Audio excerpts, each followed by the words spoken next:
I think that may be better if we can discuss further on those questions.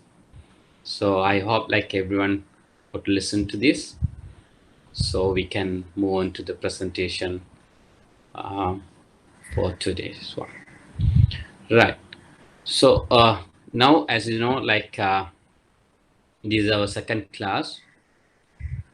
Now, in the first class, I gave you an overall aspect of financial system.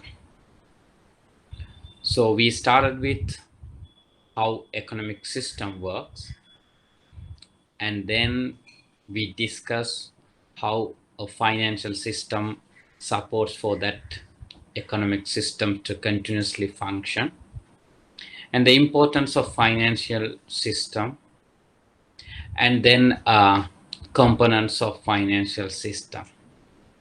So those are the areas we covered. Under components, we discuss about financial markets, financial institutions, financial products, infrastructures, rules and regulations. So we just touched key areas and got some brief on that. So now you might be knowing what is financial system and how that performs. And our key areas, the first one we should discuss is the analysis of interest rates. So out of these 10 core areas, as I said, I'll be discussing the first 5. So based on the continuation of the first lectures, so we would be discussing the key area, one of the key areas, that is the analysis of interest rates. So we can now move on to the interest rate area. Okay. Now, what is interest rate? That's a key question. So normally when we discussed, we say like when you say like banking business in a layman language, we talked banks are buying and selling money, and the interest rate is the price of that money in a layman language. But in detail, that is, or that may not be correct, because we can't say interest rate is the price of money. When we say some price of goods and services, so you pay price and get the goods and services, now the ownership transfer. That means now the good is yours. That is the price. But here, if you borrow money, you pay interest to use that money and give that money.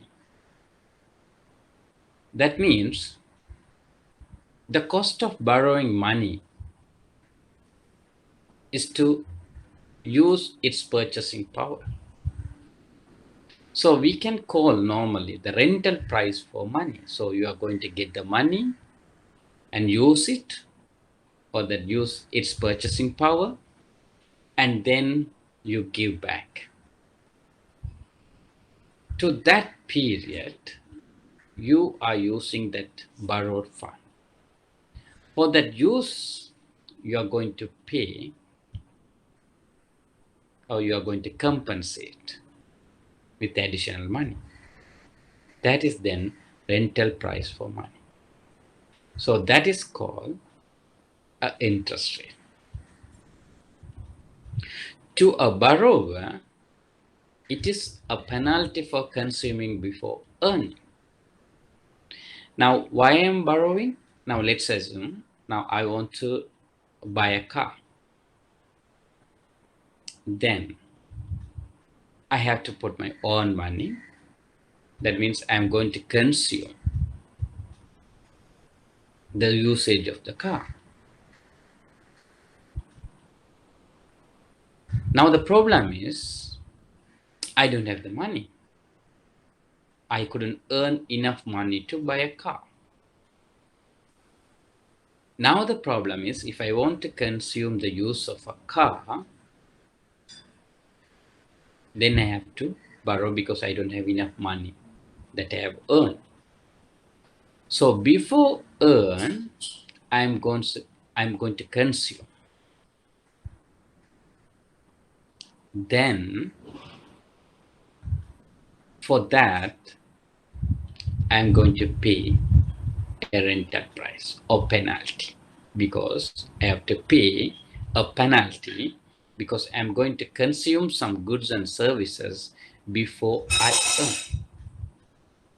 So for a borrower, it's a penalty, additional expenditure. But look at it this in a lender's perspective.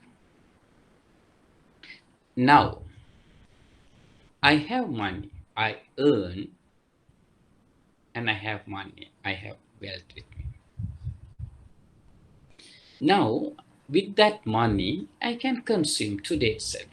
I can buy a car, or I can buy a good shirt. But what I think was, okay, I just would like to postpone my consumption. So by saving money, I save money by postponing my consumption. And I'm going to lend that my saving to somebody who is a deficit unit or who has a deficit,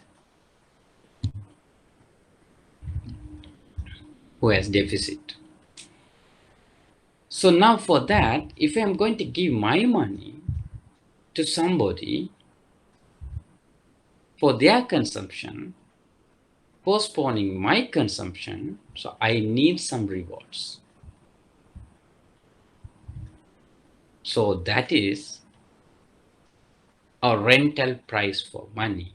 So I'm going to give my money to use by somebody. For that, I'm going to get rent. So now the point is, borrower should pay penalty because he is consuming before earning, or lenders should get rewarded for postponing his consumptions. So that is called interest rate. So when you say interest rate, that's the cost of borrowing money for the use of its purchasing power.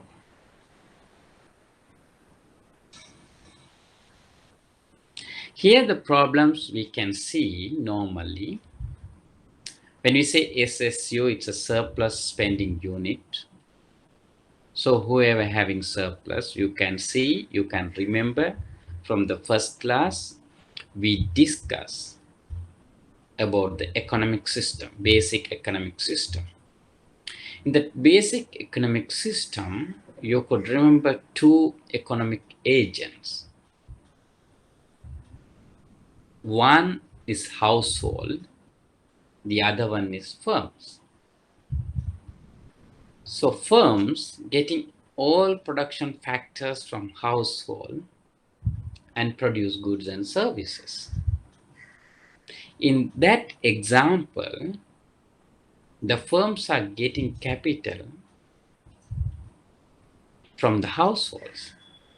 Here, households are surplus spending unit and firms are deficit spending unit. Okay, now let's assume okay, firms are borrowing money from households to make the goods and services, to produce goods and services.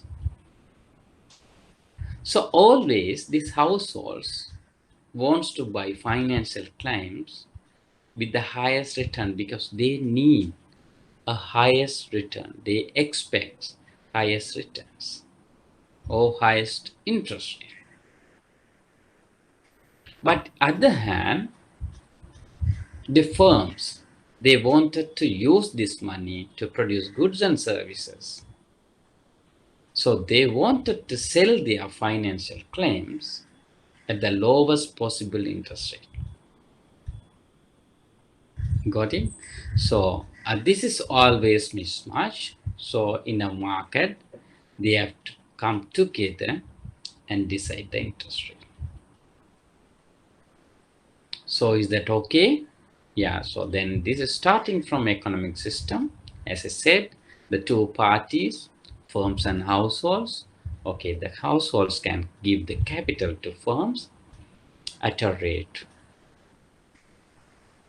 for its use of purchasing power. Is that clear?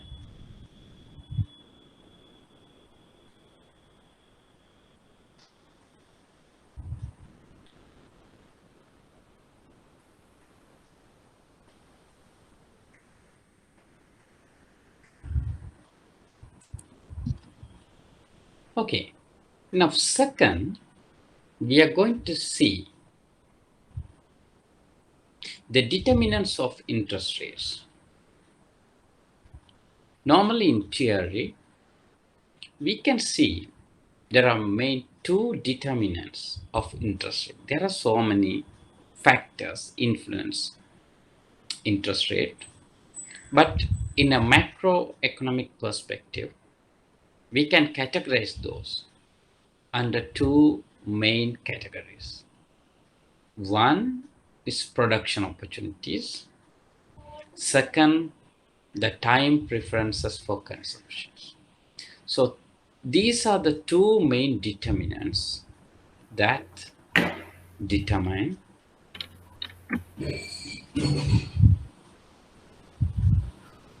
can you hear?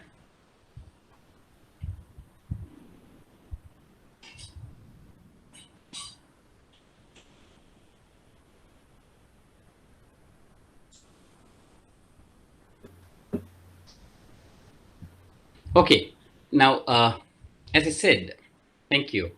As I said, the two key determinants are one is production opportunities, the other one is time preferences for consumption. Let's take the first one, production opportunities. In our case, you take the economic system. Who is producing goods and services? Firms. The firms, they are the producers in the economic system. They try to invest capital in their projects, or they try to finance their real assets. So they need investments or capital. So the problem is they are the people or they are the agent need additional funding. For that additional funding, how much they can pay to use that purchasing power? How much they can pay is that is expected ROI, return on investment. Now let's assume the producers, that firms, they are going to invest the money, borrowed money, on their assets, right? On their assets to produce goods and services.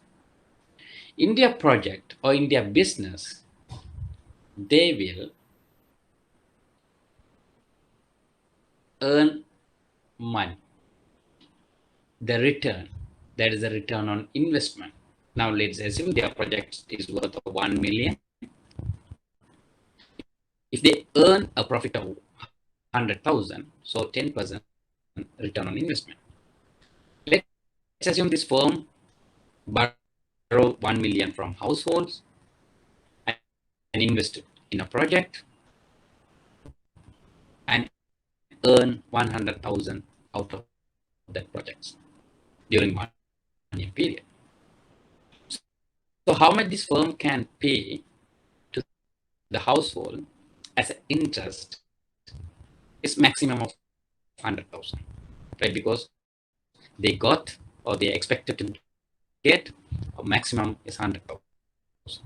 So always the upper limit on interest rate that would be paid by producers for financing is expected rate on investment, return on investment. That is the expected rate, right? So now two things: the producers borrow money and invest on their projects, and they expect a rate that is return on investment that is the maximum limit, upper limit on interest rate. In other hand, time preferences for consumption. So as I said, the one key determinant is the expected return on investment. So that provided by production opportunities, right? The second one, the time preferences for consumption. Now look at this again, economic system. One part is the firms, the other producers, we have seen. So the interest rate is determined based on the producer's business outcome. And second, the other hand, it's a consumer's time preferences. Now, if you take a household, if they wanted to spend that money today itself, then the expected interest rate may be different. If they wanted to serve that money for some time, maybe 1 year, they may expect some interest. So it's based on the time preferences of the consumers for the consumption.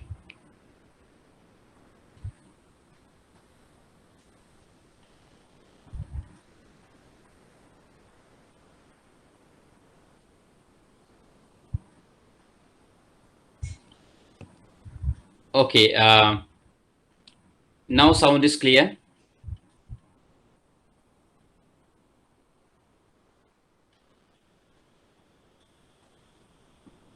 All right, thanks. Okay, now most people, so you can see most people prefer to consume today rather than tomorrow. We call it positive time preference for consumption, because this is the utility everybody wants to enjoy sooner than later. So everybody wants to consume, right, comparatively early days. There may be several reasons for that. One of the reasons, if you keep that money for like some time, or like maybe for some time, like a few months later, so its purchasing power may be different or deteriorated. So most people prefer to consume today rather than tomorrow. Therefore, if they want to save money by foregoing today's consumption, they require some compensation. For what? For deferring consumption. So they need some kind of income or interest to postpone their consumption. So how much they can expect as an income? or compensation. So time value of consumption is lower limit on interest rate at which service will provide finance. So the household, they fix this is the minimum level I need, minimum or lower limit on interest rate. If I get this interest rate, of course, I can save and then provide capital to the household. But if I don't get this minimum interest rate, so then no point of saving. I just consume myself today itself rather than postponing. So now you can see the upper limit on interest rate, that is expected ROI, and a lower limit on interest rate, that the consumption or consumers need for compensation. Okay, so here the determinants of interest rate then depends on firms and households. If it is firms, that's based on production opportunities, and then if that is household, it's based on time preferences for consumption. Right? Okay.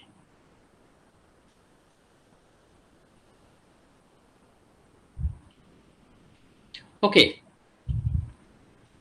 How the real rate of interest is determined? Right? That is our question now. Now you know what is interest rate. You know the factors that determine interest rate. And now we are looking at how a real rate of interest is determined, or that equilibrium level is determined.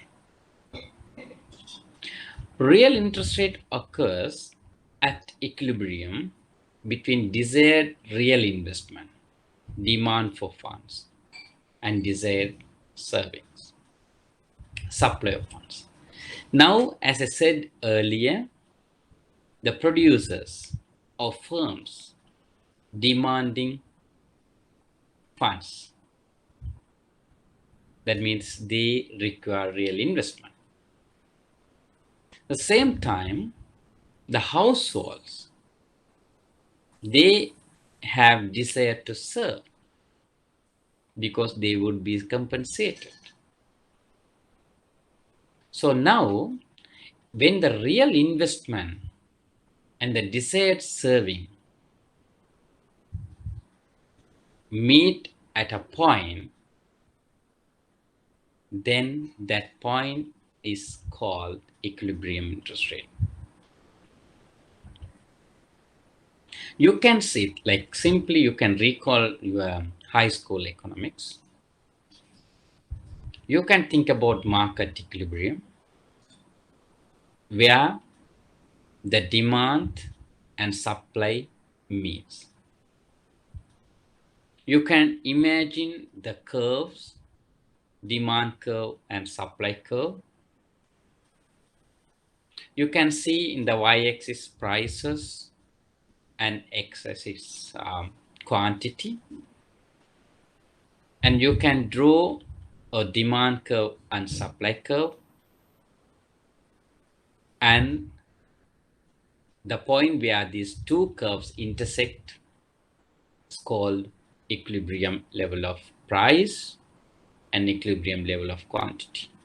So always the equilibrium is determined by demand and supply framework. So here also market interest rate is determined by this demand and supply framework. What is the demand here? It's a demand for fund, right? Demand for funds.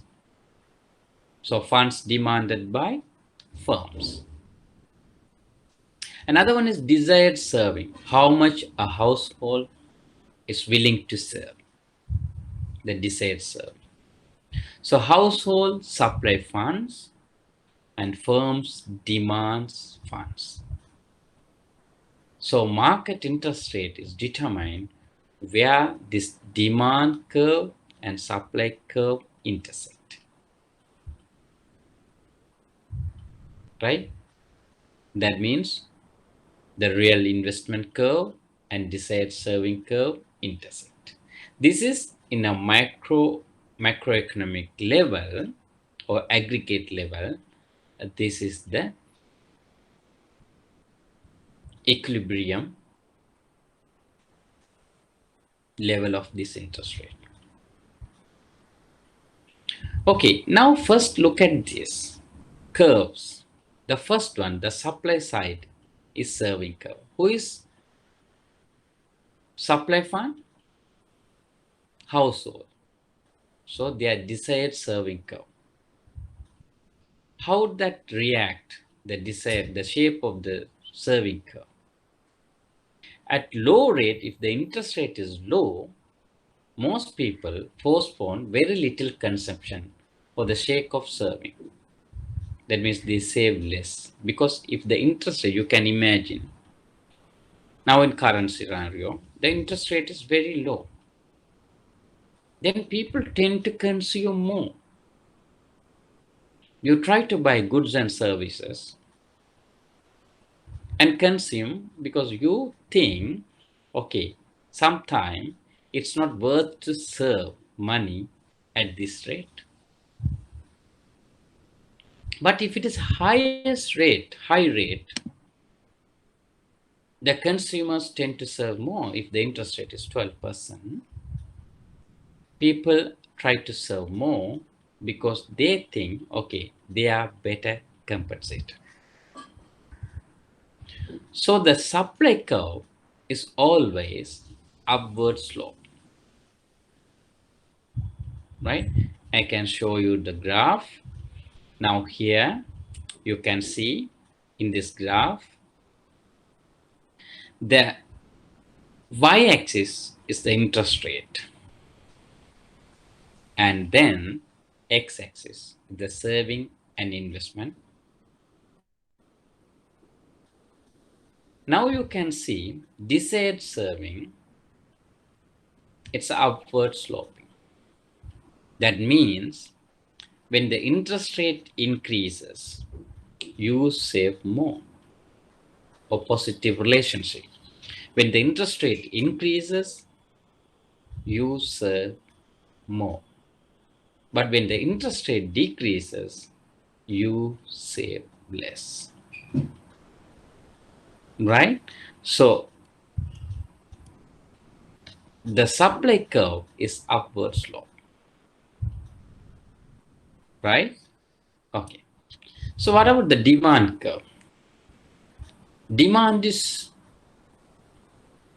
raised by firms for their investment purpose. So they need capital, they need fund, they demand fund to invest in the real assets. So their investment curve, shape of that curve may be different. You can see here, at high rates, if the interest rate is high, fewer businesses can earn an expected return high enough to cover his interest cost. The problem is, you can think now, earlier we discussed, a business or firm can pay interest. So then upper limit of that interest is the expected return on investment. Right? Now let's assume I am a firm. I think my expected return on investment may be 10%.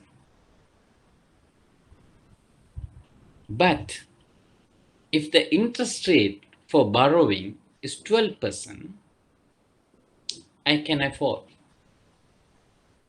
But if maybe there are maybe few businesses, they can make expected return on investment maybe 15%. So they can borrow at 12%, because they are going to earn 15%. So only if at a higher interest rate, only fewer businesses can earn an expected return high enough to cover his high interest cost. Therefore, what happened? They borrow less. If it is an aggregate level, overall, think about Sri Lanka, right? When the interest rate is high, only few businesses, that means who can afford to borrow, they will borrow. Then borrowing will be very less. But let's assume the interest rate is low. So several businesses can borrow, and borrowing may be very high, right? When the interest rate is low, the firms tend to borrow more. So several firms can borrow and high amount can borrow. Now you can see now in this low interest rate scenario in the Sri Lankan economy, right? So borrowing is picking up. Why? The firms want to utilize this opportunity at a lower rate, they borrow and invest. So in a demand curve, it's always downward slope, right? You can see in this chart, when I say demand curve, that means desired investment, the firm's willingness to invest at different interest rate. When the interest rate is high, they are willing to invest low, so they borrow less. But if the interest rate is low, they are willing to invest in real assets more. So then desired investment is small. Now you can see this is downward slope. So desired investment curve is downward slope and desired serving curve is upward slope. Now you can see the market equilibrium where the desired serving and desired investment cross. So the market interest rate, it's R star, and equilibrium, that means equilibrium interest rate R star, and equilibrium's desired serving is S star, and equilibrium desired investment is I star. You can see in this equilibrium, S star equal to I star. That means equilibrium, serving, and investments are equal.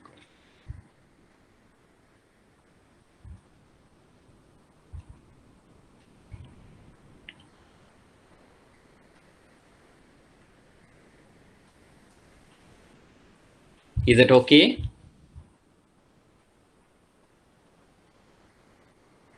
Everything is okay?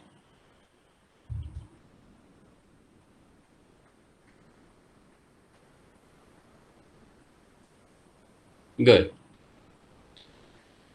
Now, next, I'm going to move on to the economic forces that change interest rates.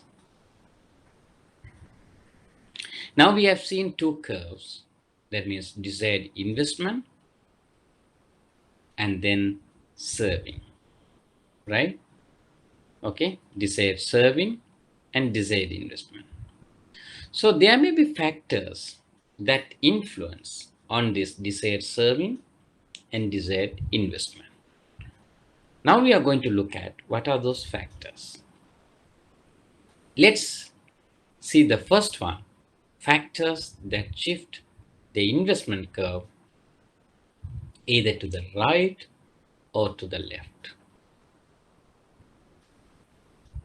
Right? The first one is productivity. The desired investment curve depends on productivity. Now, you just think about, again, recall your high school economics, demand and supply, right? Now, demand of a good, right? The first one, the demand just depends on, right? Price of the good. That's the key. But in addition to that, there may be other factors. Example, income of the consumer, or taste of the product. So there can be other factors that also determine the quantity of demand. Same thing like that, right? You can see the different as well, right? Now, when you just remember the high school economics demand curve, when the price changes, the demand quantity moving along with the curve, right? If you can't recall, just go and study back again so you could understand. Okay, when the price changes, the quantity changes, that would be going along with the curve. But other than price, any of the factor changes, that shift the demand curve. That shift the demand curve. Let's assume if income increases, the demand curve move to the right. Right? Because his purchasing capacity increases. His purchasing power increases. So, like that, here also, first we saw the interest rate and the investment, relationship between interest rate and the investment. Right? So, here investment means it's a demand curve. When the interest rate increases, demand decreases. When the interest rate decreases, demand for fund increases. So that's what we saw, downward slopes. But look at other factors. Those factors can shift the investment curve, right? Not moving along with the investment curve. So when the interest rate changes, the demand point is moving along with the investment curve. But the other factors shift the demand curve or investment curve. The first one is productivity. When the productivity increases, just think about again. When the productivity increases, you make more profit. That means your expected rate on investment increases.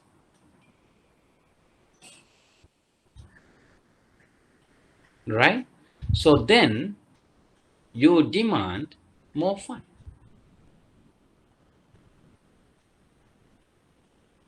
Right? So when you demand more fund, so that's investment curve shift to the right. Because interest rate is not changing, just assume like that. So only productivity increases. So you make more profit. Now you can go for more loans because you are capable of paying more interest.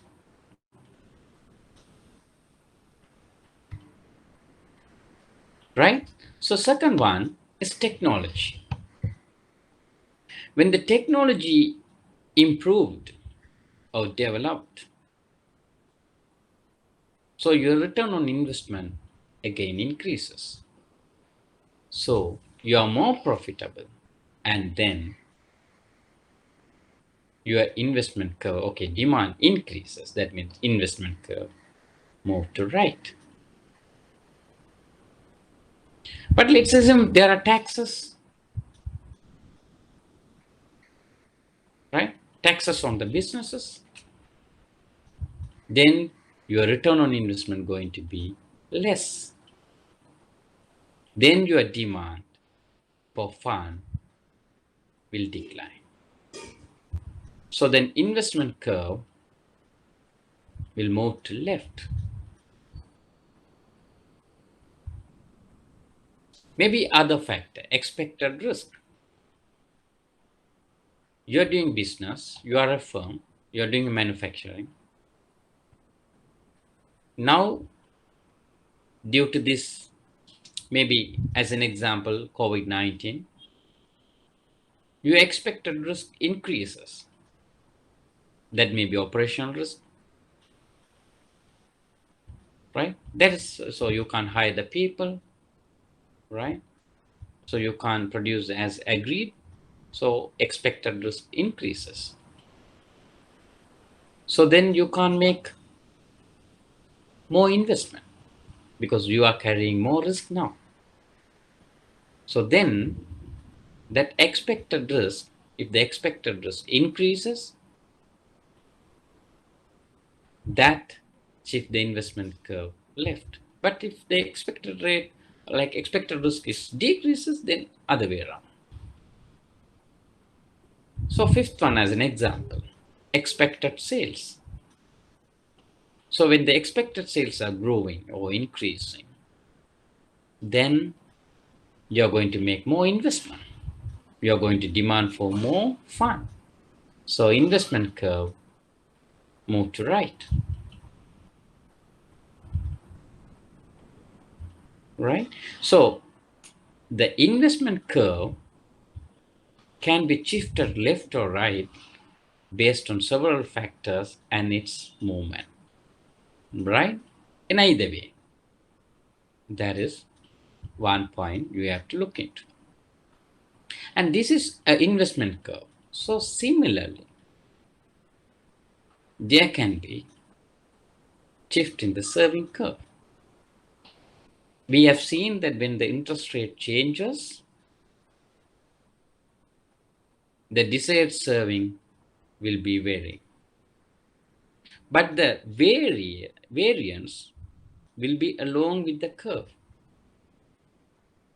But there can be other factors that can shift the serving curve. That can be right or left. The very first one is the consumer attitude. When we say consumer attitude, that is especially the propensity to serve. What do you mean by propensity to serve? Now, let's assume I'm getting money 1,000 rupees, right? My salary is 1,000 rupees.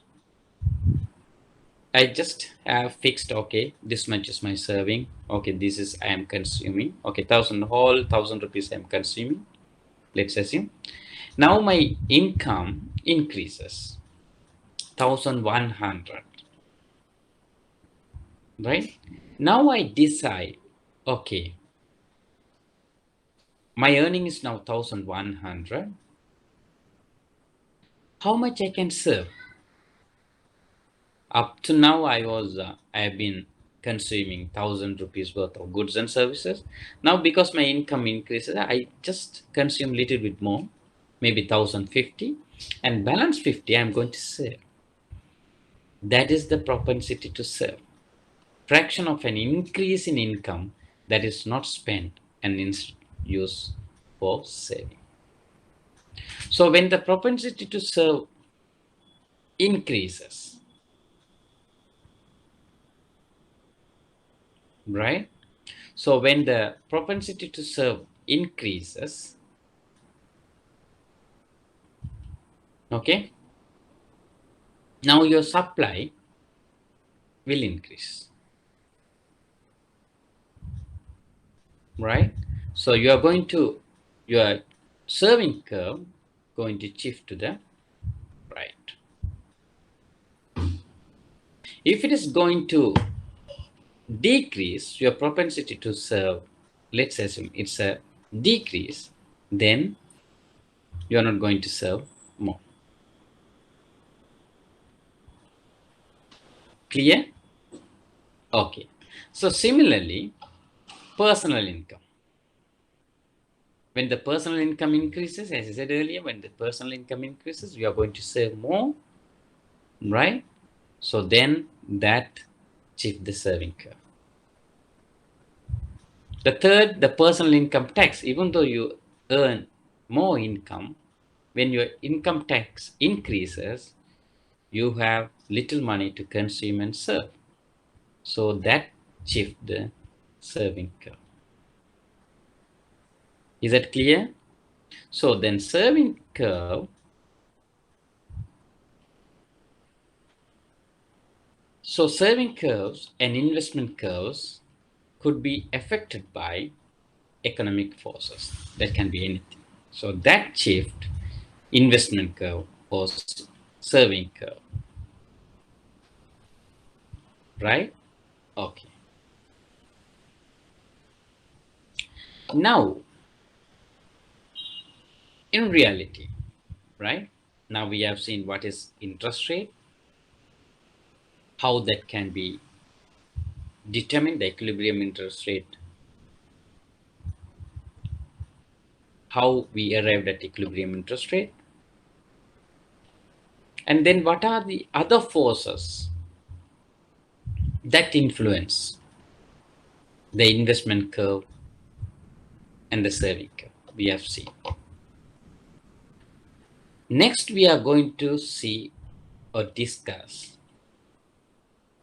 a theory called loanable fund theory. What is meant by loanable fund theory? The problem is we have seen the desired serving and investment framework. That means that is a framework we use to determine the equilibrium interest rate. That framework, it's not explaining the short-run changes in the interest rate. That's a drawback of that saving and investment framework. Because that desired saving and investment framework, it's a long-term analysis. In long term, in economy, you have to have a clear understanding about short term and long term. Because the impact of the variable might be different in short term and maybe totally different in long term. Right? You should be clear on that. So this desired saving and investment framework is unable to explain the short-run changes in the interest rate because that is talk about desired saving and the investment. But you can see in the market, in very short term, you can see the changes in the interest rate. Right? So how that could be explained, the short-term changes in the interest rate. So there's another theory that is called loanable fund theory. The loanable fund theory explains the short-run changes in the interest rate.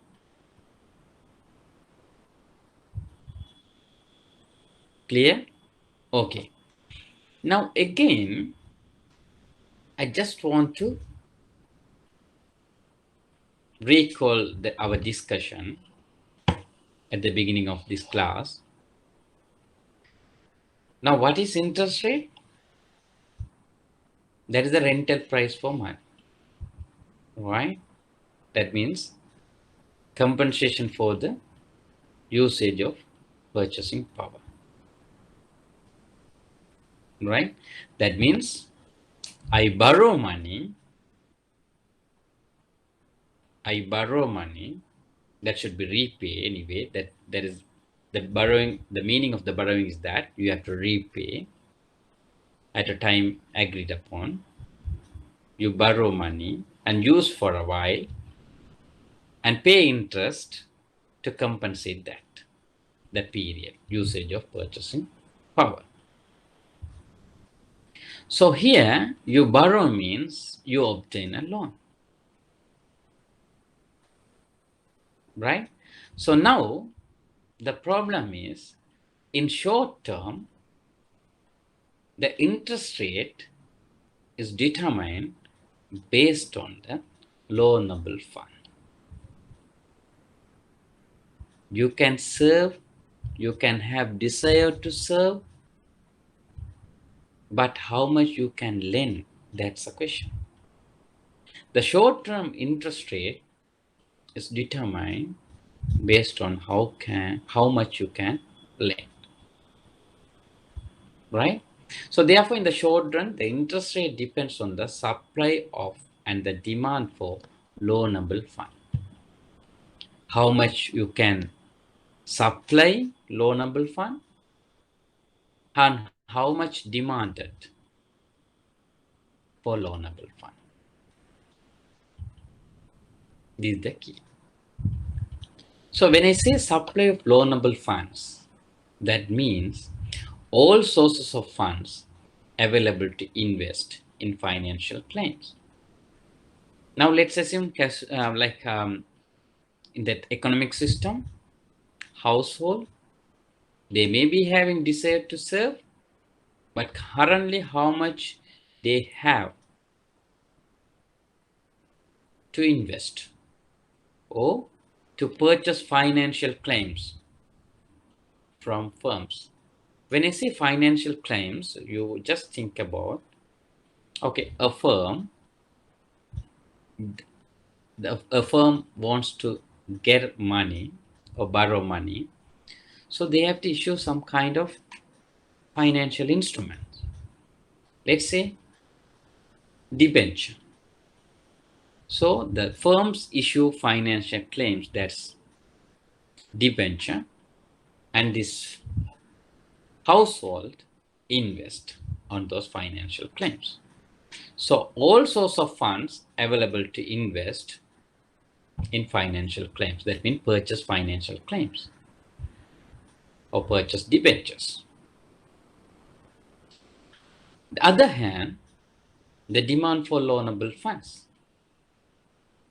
All users of funds raise from issuing financial claims. As I said, the firms issue financial claims, issue debentures,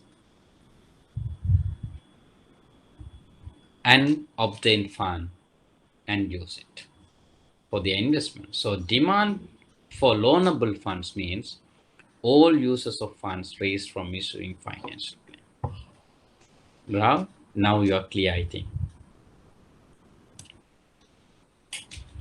Okay, now little bit bigger picture. Who is supplying loanable funds? Up to now, I have been telling, in an economic system, there are two players. In a basic economic system, there are two players. One is firms, another one is households. Right? That clear?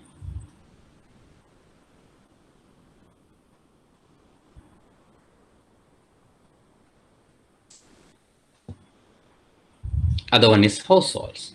But now we have to think a bigger picture. In an economic system, there can be firms, there can be households. Beyond that, there can be a government. There can be some external sectors. There can be some other institutions, right? Maybe financial institutions. So in the open economy, in the closed economy, we used to say, like, okay, firms, and households. In an open economy, we take not only firms and households, we take external sector as well. And in a bigger picture, we take government also into this. And maybe to explain more, we include financial institutions as well. So in economic system, you can expand for different purposes. But when it comes to supply of loanable funds, earlier I said the household provide the capital to the funds. That's the first one, consumer serving. Also means who? Consumers. So their serving is the first item which can be considered as supply of loanable funds. And then business serving. Even though I said like in general the firms are borrowing, some firms can make savings. Where these savings are coming from? Because they can make profit. They can reinvest those profit, or like they can save, and they can supply fund through that serving to other parties, other deficit unit. So the source of funds may be consumer serving or business serving. When you say business serving, that's a profit, right? And then government also can provide funds. When the government get additional funds, right? So government serving, right? That means we can call it budget surplus. When the budget is in surplus, government is serving. So now they can lend those money. So there are countries with budget deficits, and there are countries with budget surplus, right? So the deficit governments can borrow money, and surplus government they can lend money. So if the government with a surplus budget, they can lend money. So they have loanable funds. And central bank actions. So we can look at that later. When the central bank makes some policy changes to its monetary policy, they can increase or decrease loanable funds. That's also one of the items we can consider as source of funds. So these are the four common key areas that provide source of funds. Or loanable funds, right? Okay. And then you can look at that demand for loanable funds. Where the demands are coming from. That is, we can say the use of funds. The use of funds is from issuing financial claims. Okay? Maybe coming from consumer credit purchases. Right? So now a household may be a deficit unit.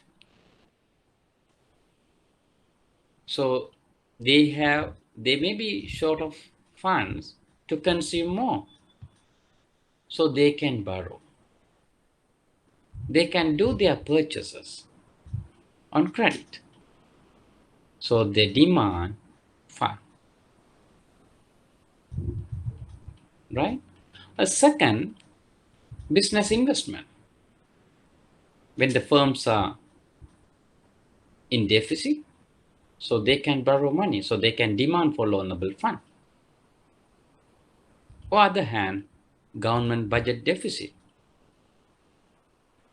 Government prepare budgets. They put forward everything, their income and their expenditure. And finally, if they have like they want to tally that, so maybe expenditure may be more than their income, so they have to fund. So they have to demand for loanable funds. Okay, so then the supply of loanable funds or demand for loanable funds can be coming from various units, right? Okay.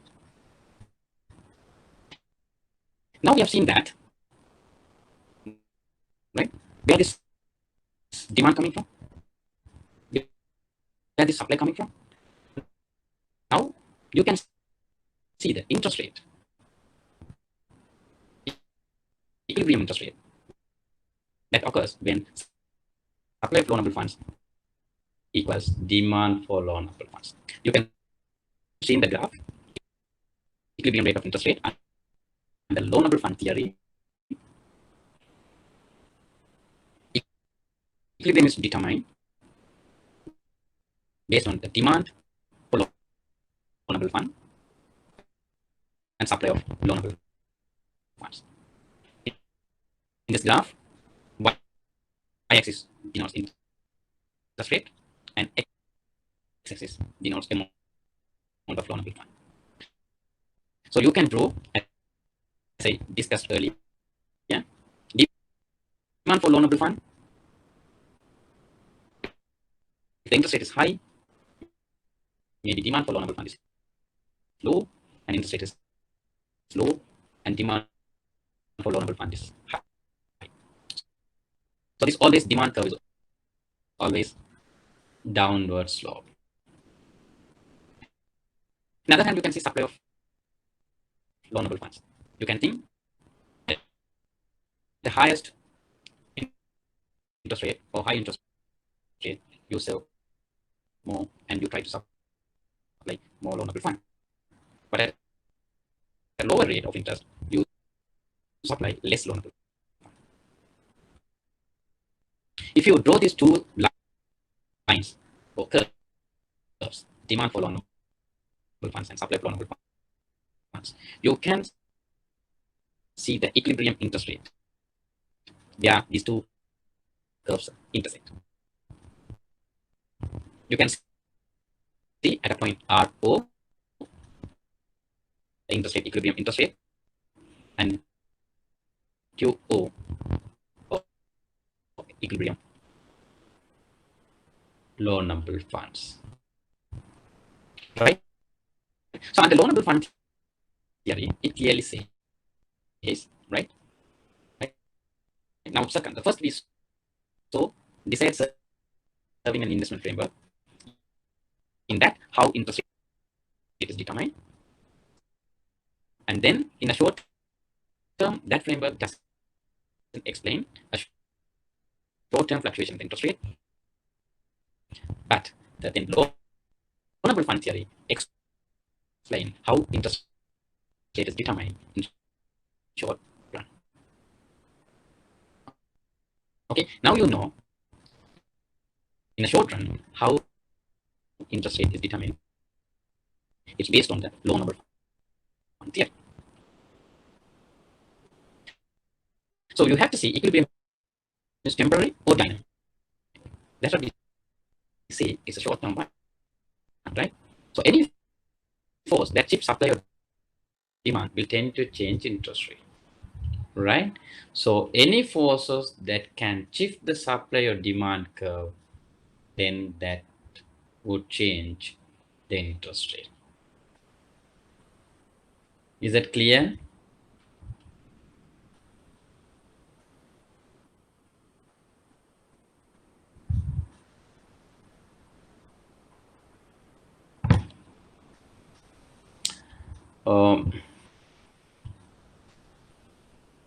I got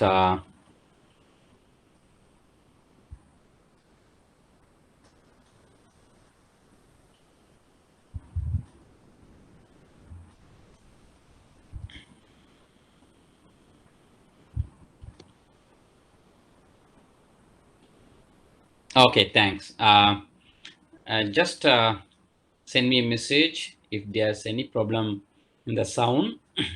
I think sometimes it's dropping, but don't worry.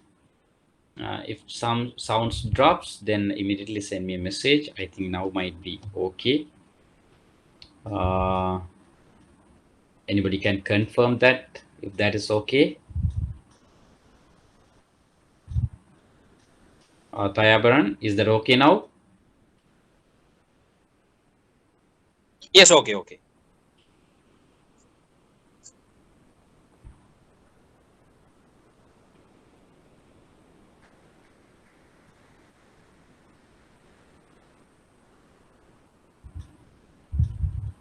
All right, thanks. So now we discussed loanable fund theory, right? So in short run, how interest rate is determined. In your exam, right, you can see in your exams, there may be questions like that. How interest rate is determined? Explain using loanable fund theory, right? So what is the mean? This is high level cost. So then you should be able to give very clear explanation with the chart and notes. So then you should be uh, clearly understood about this, right?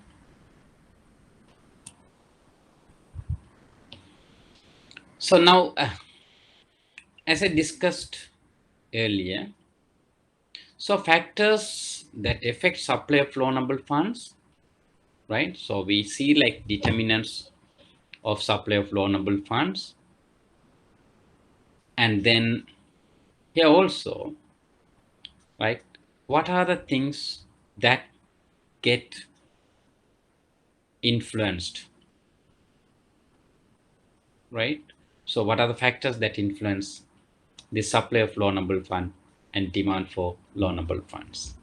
As I discussed earlier, any changes in government budget or deficit or surplus, or changes in consumer savings, or changes in business serving, that definitely affect the supply of loanable funds. And then factors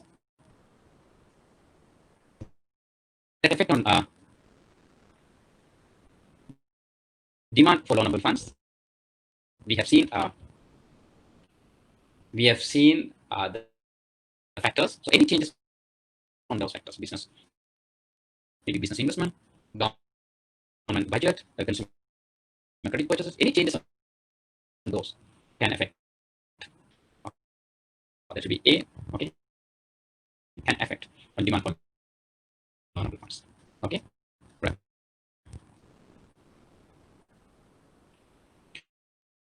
Okay, up to now we have seen what is interest rate, how that is determined in a normal economic system, and the interest rate, how that is determined in short run, how we can analyze a short run interest rate fluctuation. So up to now we have seen this. Now we are going to move on to nominal and real interest rate. Now you know what is interest rate, but there can be two different types of interest rates. You should know that definitely. So one is nominal interest rate, and the one is real interest rates.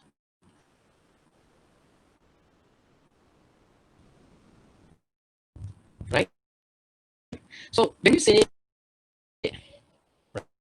right, first the nominal return and the real return, we can do that. What do we mean by nominal return? Is a percentage change in the amount of money you have. Right? Now you have money, right? Let's assume 1,000 rupees.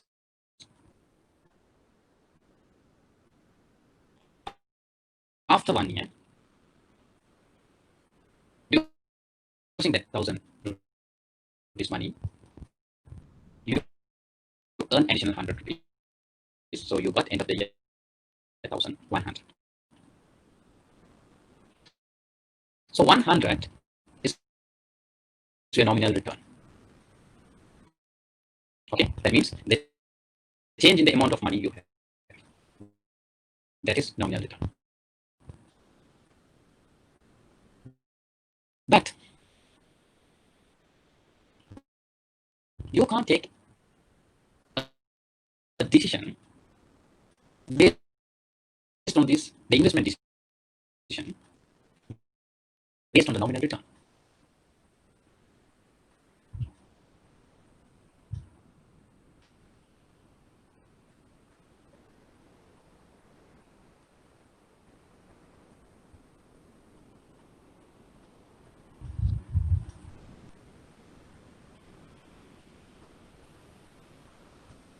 I'm getting few messages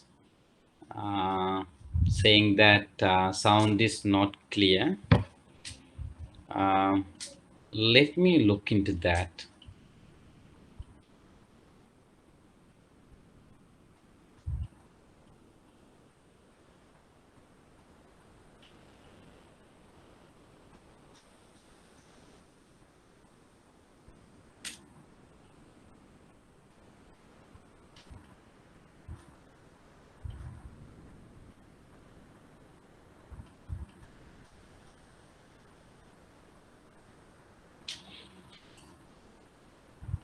Sound is clear now? Is it clear? Yes, sir. Now it is clear. All right, thank you so much.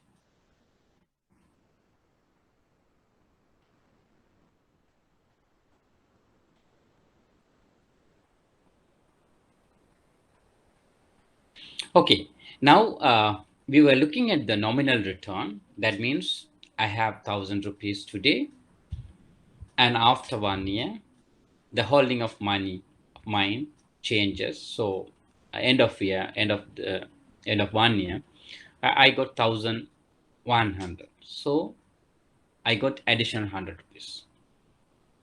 All right. So then nominal return means the changes in the amount of money I had, right? That means 100 rupees. That means a 10% increase. That's a nominal return. But when it comes to real return, is the percentage changes in the amount of stuff or goods and services you can actually buy. That means the changes in your purchasing power. So nominal return, it's a changes in the actual money, and the real return is a changes in the purchasing power. How much or how many stuff you can buy actually now,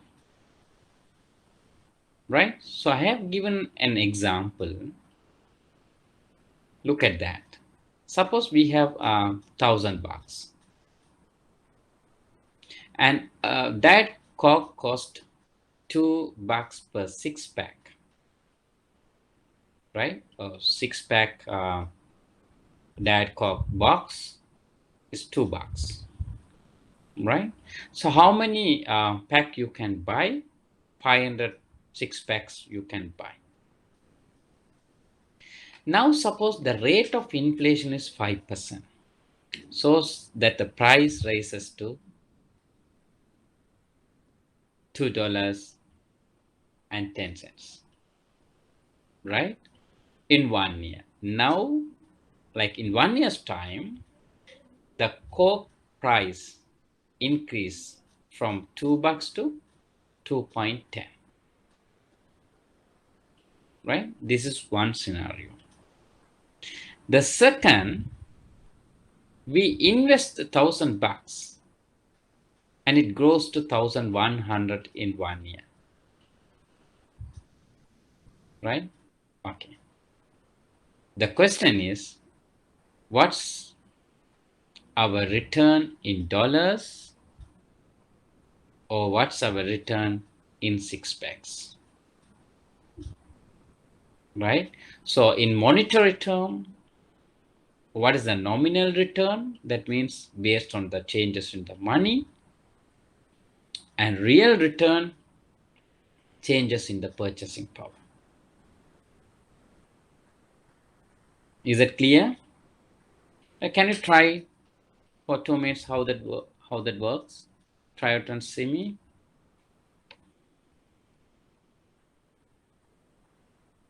I'll give you 2 minutes. I need to know what is the nominal return and what is the real return. The nominal return in terms of,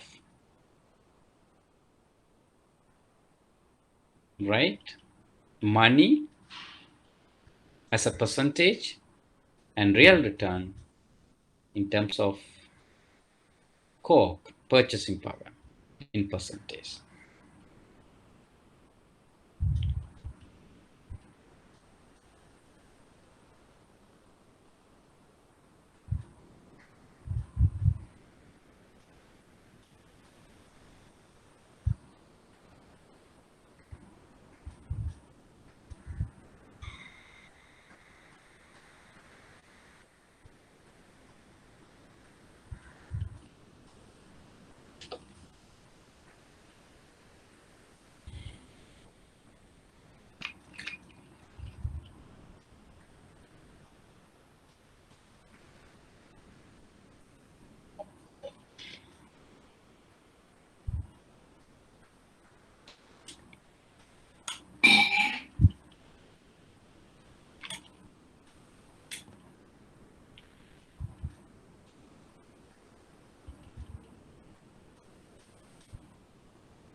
Okay, have you tried?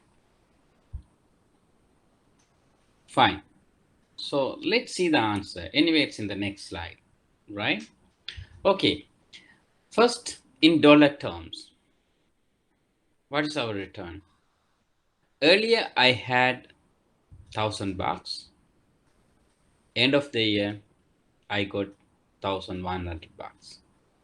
So I got $100 additionally. That means my return, if you see, like, if you assume like I invested $1,000 and I earn 100 rupees or $100. So in percentage, your return, nominal return, is 10%, right? In monetary terms, in nominal terms, your nominal return is 10%. Let's assume now in real return, in real terms, that means your purchasing power. What happened to your purchasing power? Now you have, earlier you had $1,000 and a pack was $2. So you're able to buy 500 packs. But now you have $1,100, but the price is 2.10, right? Right? $2.10. Now you can buy how many packs? 523.81 packs. That means 1,100 divided by 2.10. How many packs you can buy? 523.81 packs. So what is your return in terms of the Diet Coke packs? Earlier you were able to buy 500, but now you can buy 523.81. So then your additional packs are 23.81. So 23.81 packs divided by your initial packs, your purchasing power, initial purchasing power is 500. So now your purchasing power has increased by only 4.76%. So your real return is 4.76%. Even though your nominal return increased by 10%, your real return has increased only by 4.76%. So now here the point is, you have to always think about your real return, right? That's very important. Now here also, in current economic environment, now let's assume interest rate, if you deposit in a bank, you will earn, let's assume 3% interest rate per annum for a short term, or 5%. But the inflation, I will talk about later, but the prices of the goods are increasing by 10% means, right? Your real return may be negative. So you will be losing by saving money, right? So that's what, even when you are going to have, a decision, when you're going to take some decision on consumption, investment, so definitely you're serving, definitely you should be able to know the real differences between nominal return and the real return, right? So here, like, you can see how that happens, how that purchasing power changes, because the increase in price. Increasing price. So when the prices increases, then your real return will be declined. So when it comes to nominal interest rate, that makes no allowance for inflation. It didn't take inflation into account. When we talk about nominal interest rate, that is not accounted for inflation. But when you talk about real interest rate, that is adjusted for changes in price level. So it's more accurately reflect the cost of borrowing, right? So when you're going to borrow, you have to think about real interest rate, because that gives the accurate reflection of the cost of borrowing. Is that okay?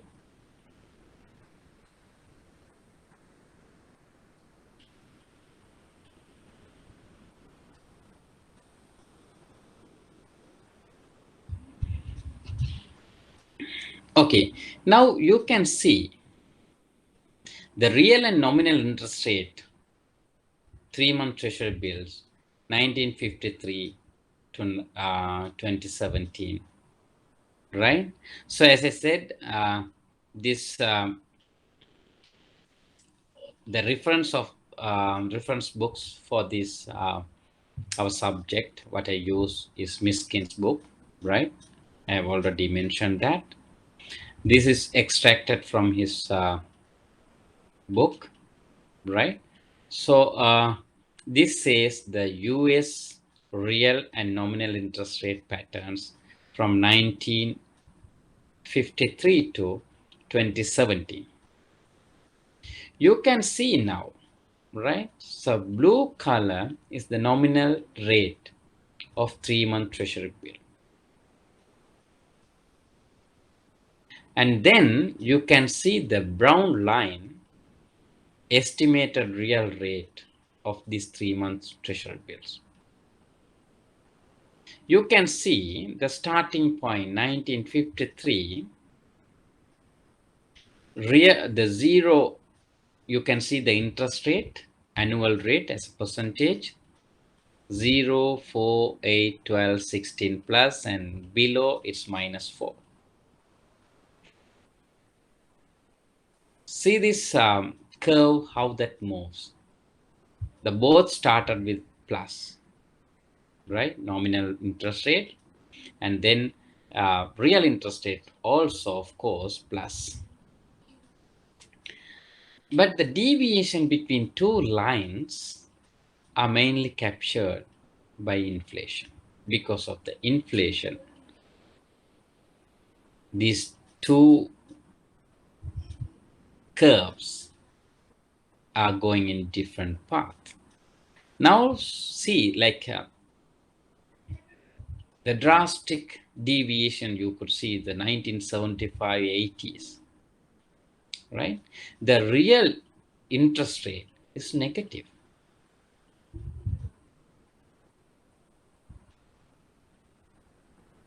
Right? The real interest rate is negative. That means the people who are saving actually not compensated for their saving. They are penalized. Right? Because your real interest rate is minus, negative. Okay, so I have mentioned the sources also here. It's as it is in the book, right? So you could see how this real and nominal interest rate works. Is that okay? You also can see from Central Bank of Sri Lanka annual reports, right, or various publications, how the Sri Lankan real and nominal interest rates are moving, right? And you can see the gaps or like space between these two curves and understand how the savers or investors are utilizing funds. Okay, is that clear?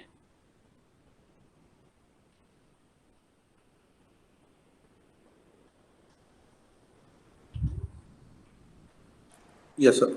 Okay, any question up to now? You all can send a message even. Yes, thank you. Thank you for the response.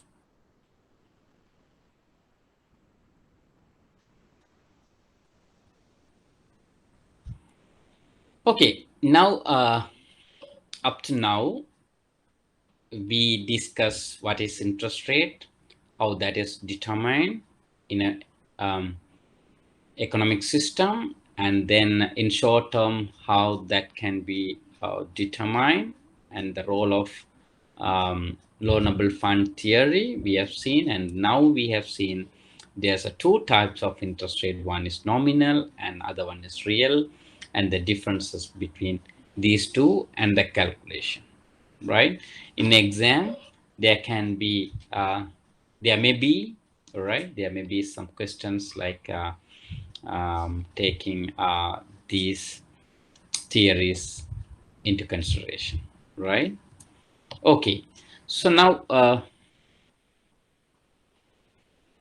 as I discussed earlier, right, now nominal and real interest rate, right? So the difference comes because of the changes in purchasing power. We have seen that one, right? And now there's a theory, like we call it Fisher effects, right? Fisher effects says, right, he based on the research, right, he proved that the nominal interest rate equals to real interest rate and the inflation rate. This is called Fisher effect. The Fisher effect derives from the price expectation right? And the interest rate scenarios. I will explain that. Normally, as I discussed earlier, lenders charge additional interest to offset anticipated decrease in purchasing power, right? Household, as I discussed earlier, let's say household is the lending unit. So they are going to lend the money, so their purchasing power is going to be less for a period. So they need compensation for that. So that's additional interest to offset anticipated decrease in purchasing power. The problem is, as I said earlier, if the prices are moving upwards, right? So then they won't get the real purchasing power, that means real interest rate or real return as they expect. So every time the nominal interest rate is embodied with expected inflation, that's the case. So when you say nominal interest rate, that includes expected inflation. We should be very careful. This is not the current inflation. This is not the current inflation. This is expected inflation. That means, like, in practical, you can think, now today you are going to lend money, right? You are going to fix the interest rate. You can't think about inflation in the past. That's over. Maybe 5% in the past. But inflation may be 10% in the future, because you are going to get the money back in the future. So then you should think about the future inflation, right? So that is expected inflation. So according to this Fisher effect, the nominal interest rate included the expected inflation as well. So Fisher effect theory states that the nominal interest rate includes real interest rate. When I say real interest rate, that's an interest rate without inflation. That's what we have seen earlier. And expected annual inflation rate, right? So according to Fisher theory, the nominal interest rate equals to real interest rate plus expected annual inflation rate. Is that clear? So exact Fisher equation, you should be very careful. If that is the exam, so then you have to use this formula, even though there's a simplified version, but this give you the accurate answer. So the exact Fisher equation is 1 plus I, that means nominal interest rate, is equal 1 plus R, that means real interest rate,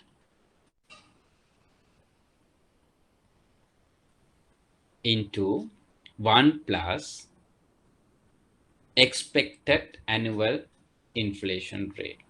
So that means expected, that's what it's a E.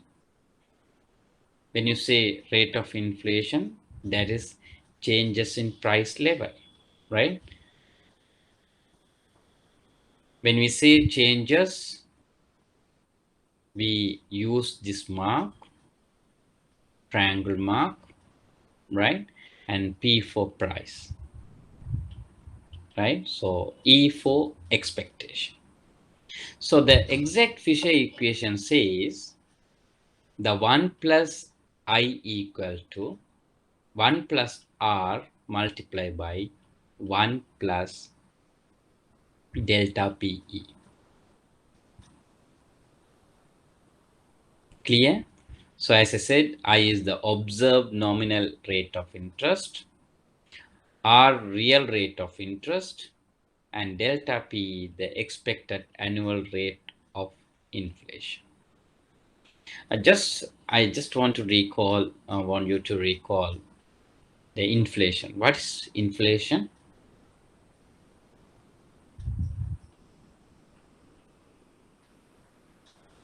The inflation mean changes, the continuous changes in the general price level, right? Continuous changes in the general price level, right? When I say continuous changes, okay, of course, year by year, the price level is going to change, going to increase, let's assume. And general price level, not one or two goods. It's a general price level. When you say like general price level, it's Colombo Consumer Price Index, CCPI. National Consumer Price Index, NCPI. So these index reflect Sri Lanka's general price level, right? If the general price level is continuously increasing, so we can say there is inflation, right? So then the nominal interest rate should include real interest rate plus rate of inflation, expected rate of inflation. This is the Fisher effect or Fisher theory. Is that clear? Yes, sir. Thank you. And then from the Fisher equation, we can derive the nominal rate, contract rate, we call it. Normally, I just mentioned in practical terms, it's a contract rate. If you are going to borrow a loan from a bank, you will have a contract with the bank. In the contract, right, they will mention nominal rate. So you are going to borrow a housing loan at 7%. So 7% is the nominal rate, right? So we can arrive or we can derive this formula, we can simplify the previous formula as given in this slides.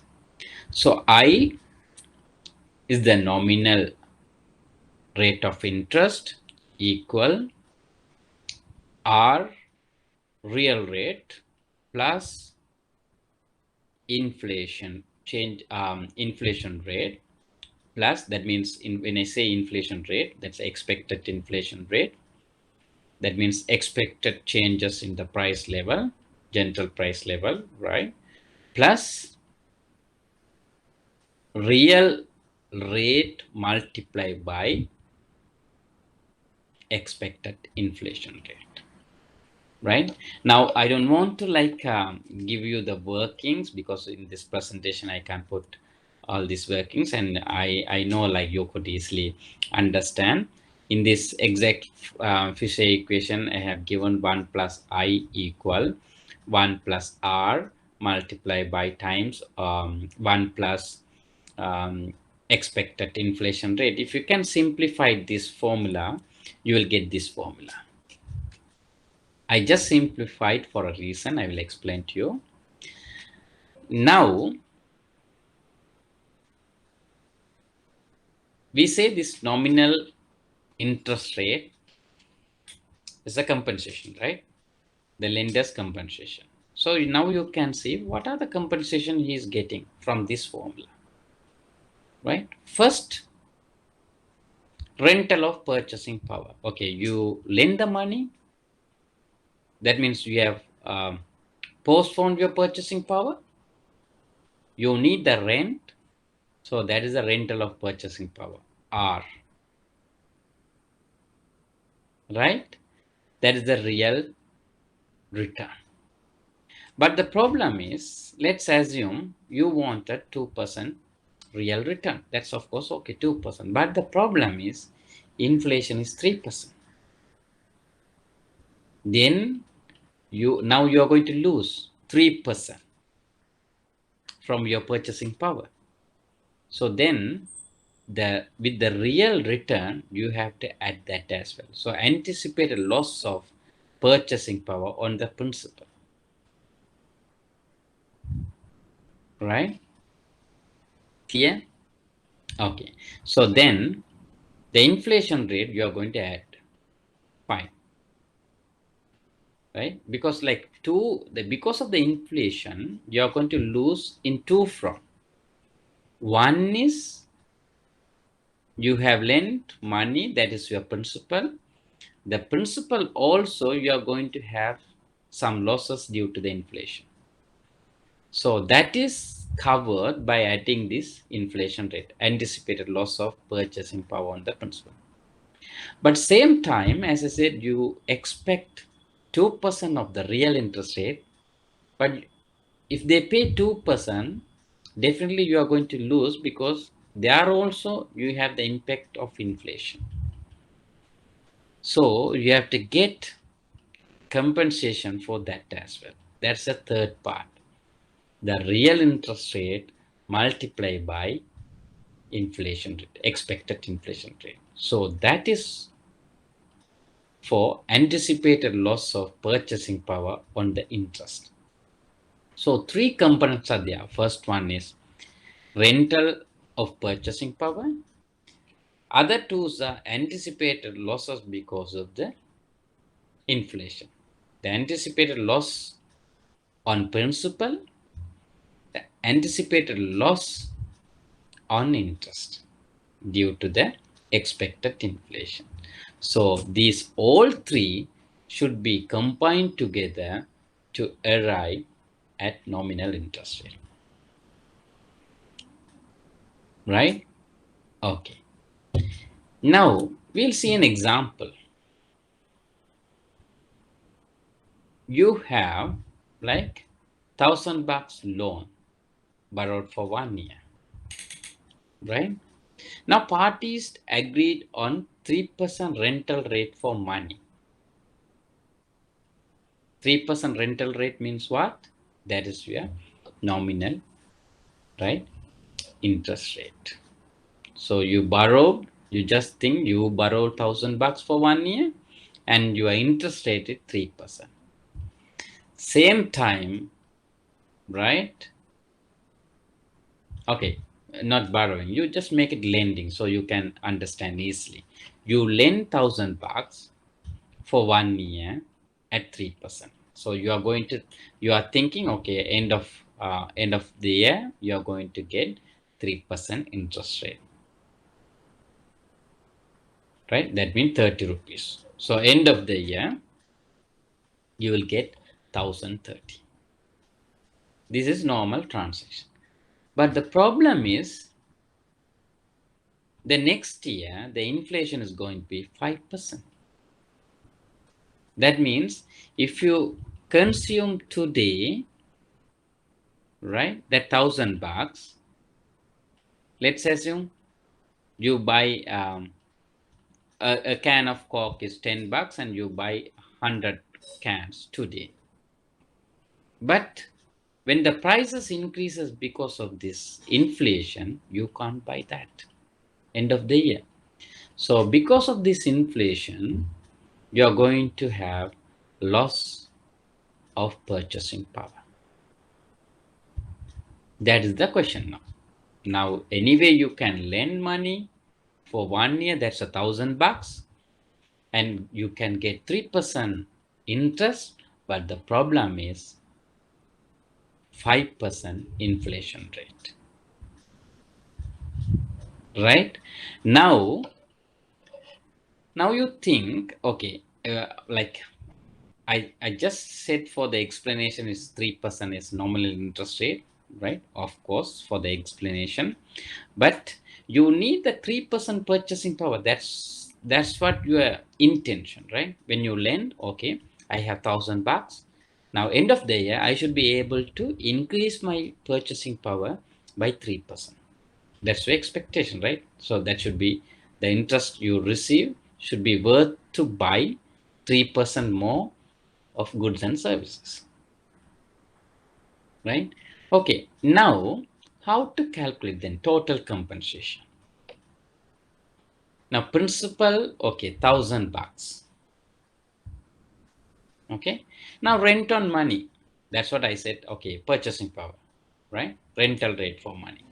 Now, that's a 3% your expectation. So $30 you expect.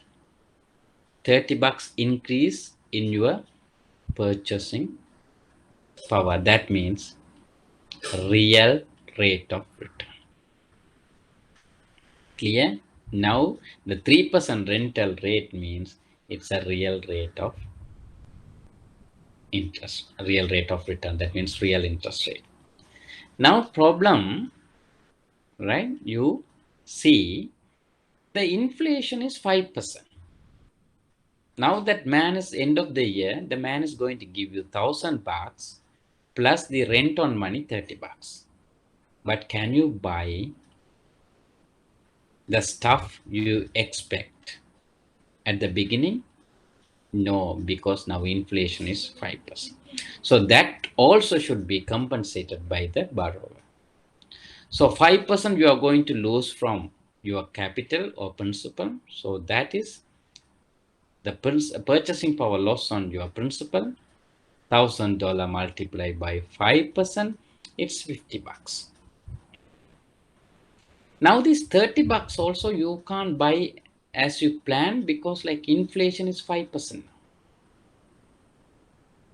The prices increase. That also should be compensated by borrower. Now the $30, that means purchasing power loss on interest is 1,000 multiplied by 3% is the $30. Your interest multiplied by 5%. That's the inflation, right? So now you can see the compensation you should receive is not only this 1,000 plus 30, but also the purchasing power losses on principal, that's 50, and purchasing power loss on interest, that's 150. So altogether, you have to receive now $1,081.50.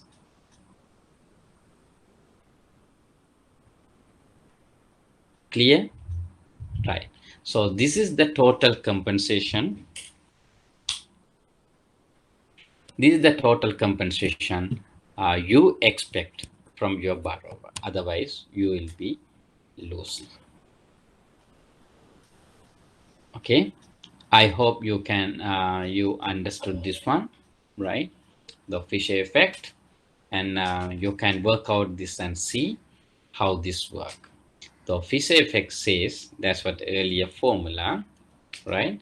Nominal interest rate is equal to real rate of interest plus expected inflation rate plus real rate of interest multiplied by expected inflation rate.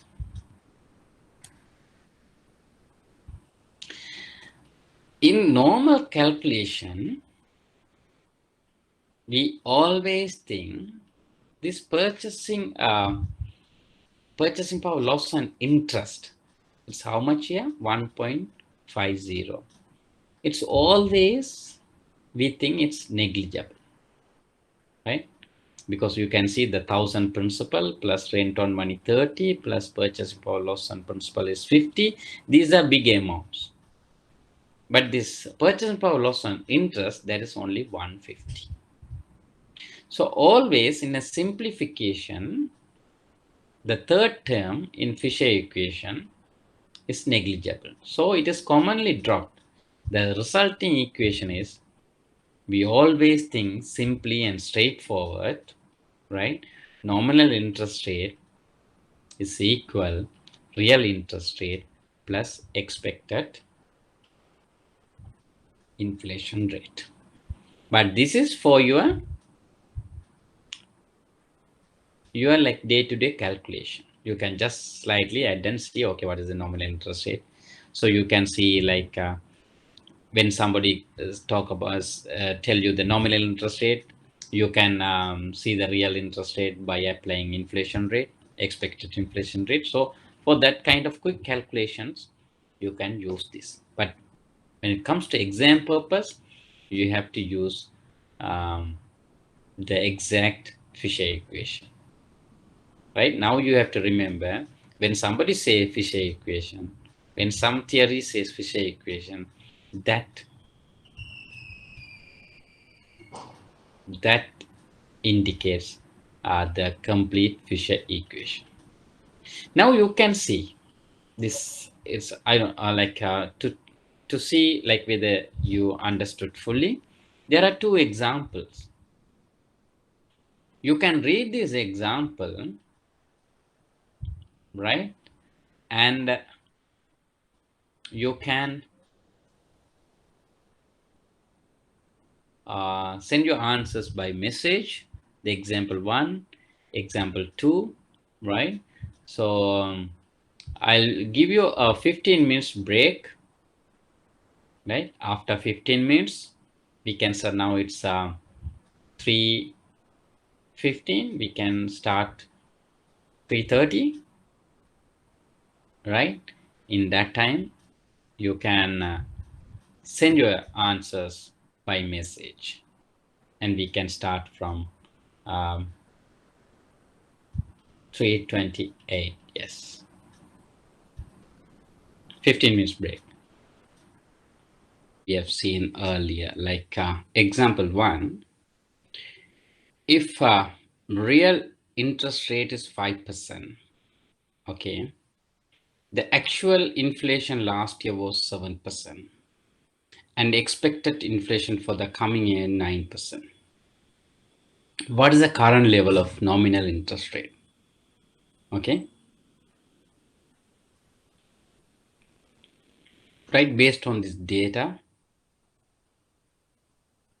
if I'm going to use this simplified version of this Fisher equation, you can take real interest rate plus inflation. That is, we always say expected inflation, not the actual inflation, expected inflation. So real interest rate is 5% and expected inflation is 9%. For this nominal interest rate is 14%. Is that okay? Can you hear me? Yes. Okay. Yes, sir. All right. Thank you. So like that, the example 2, what is the total compensation required by an investor for lending a US Treasury $1,000 for 1 year if the real rate of interest is 4%, the actual inflation last year was 6%, and the expected inflation for the coming year is 7%. Right? Here also, you have to take expected inflation plus real rate of interest rate, real rate of interest. So 7 plus 4% is 11%. Right? There is the compensation. This is a simplified version. So you also can use the exact Fisher equation and calculate this one. Right? Here, what you have to remember is you have to go with always expected inflation, not the actual inflation. Right? Okay.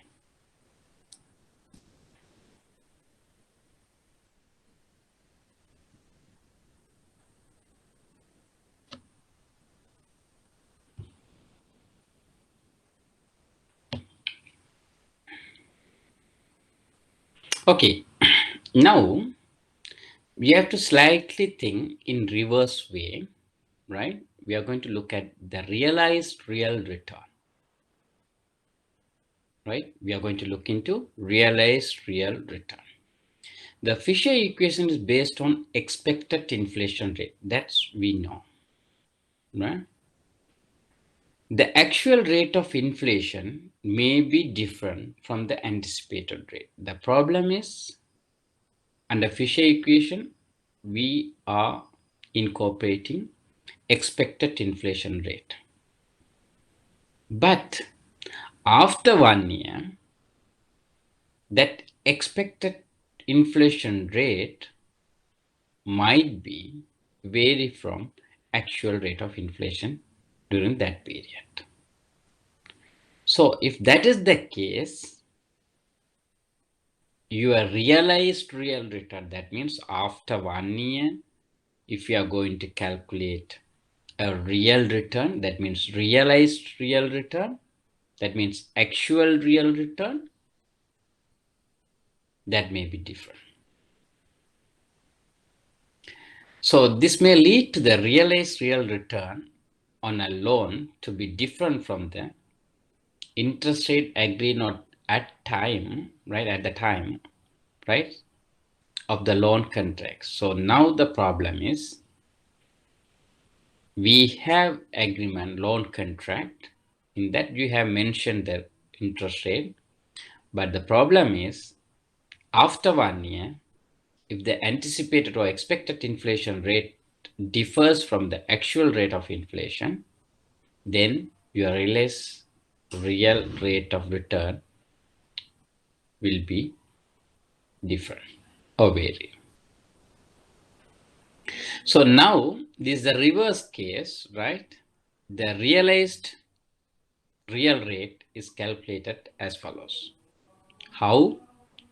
The real return equal, right, nominal interest rate minus actual inflation, right? So when you are going to calculate the realized real return, you are going to use actual inflation rate. That means changes in the price level, actual price level. That's what delta PA. Clear? Right. So earlier you have seen the simplified version. Now you are going to change real return as subject, right? So now realized real rate is equal nominal interest rate minus actual inflation rate. Is that clear? Yes. Okay. So here you can see few aspects, and you can think, if you understand this one, okay, of course, you understood the Fisher effect and Fisher theory. If the actual inflation turns out to be higher than the expected inflation, right? You expected inflation, let's assume like 10%, but now actual inflation turns out to be higher than that. That means let's assume 15%. What will happen? Then the lender will have a lower realized real return, right? That means now, again, recall the formula. Nominal interest rate, let's assume 10%. That is equal to real interest rate 3%, and then inflation rate 7%, right? So expected inflation rate was 7%. Now what will happen? If the expected inflation rate is, let's say, 9%, or like expected inflation was 7%, now actual inflation after 1 year is 9%. So then nominal interest rate was 10%. So then definitely your real return is 1%. Right? So 10 minus 9 is only 1%. That means nominal interest rate minus inflation rate is the real return, that is only 1%. So you can now like understand, if the actual inflation is higher than the expected inflation, the realized real return or realized real rate of return will be lower. That means there was an unintended transfer of purchasing power to borrow from lender. Who is enjoying now because of the inflation? The unexpected inflation. Who benefits? Lender benefits, right? Because he is going to, right?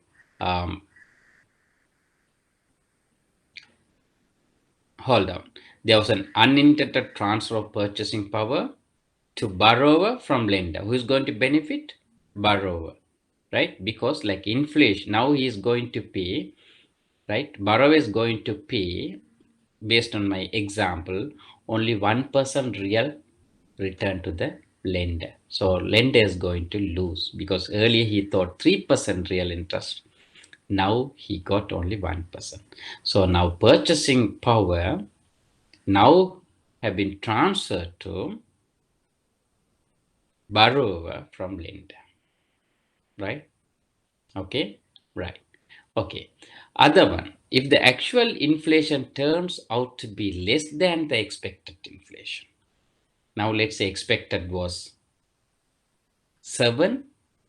Now actual inflation is 5%, right? So,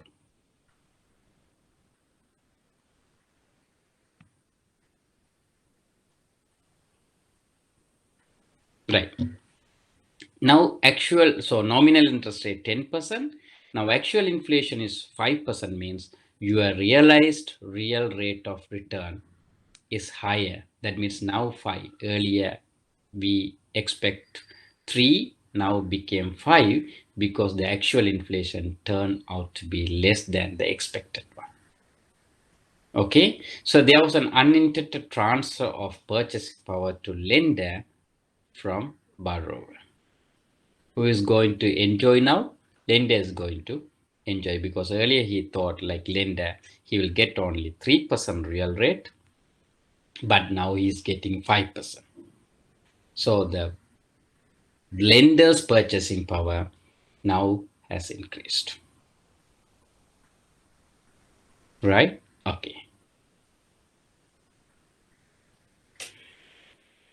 Okay, the summary of this one, the realized real return, right, may be positive or 0 or negative based on 3 scenarios.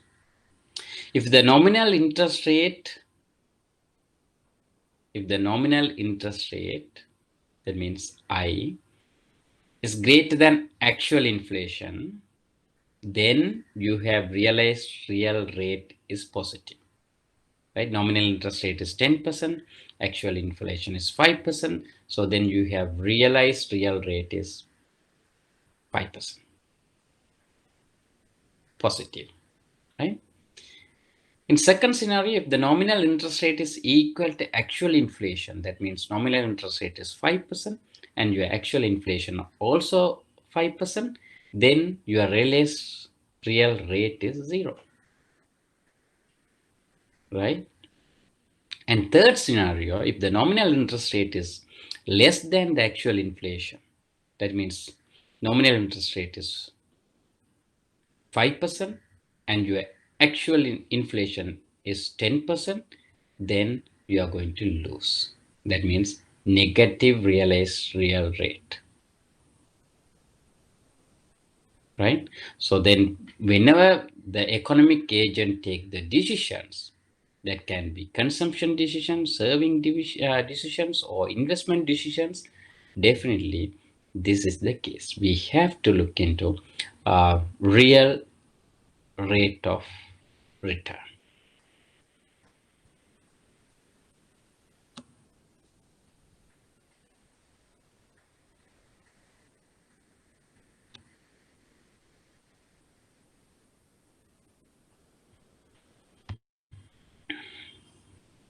Okay, up to now,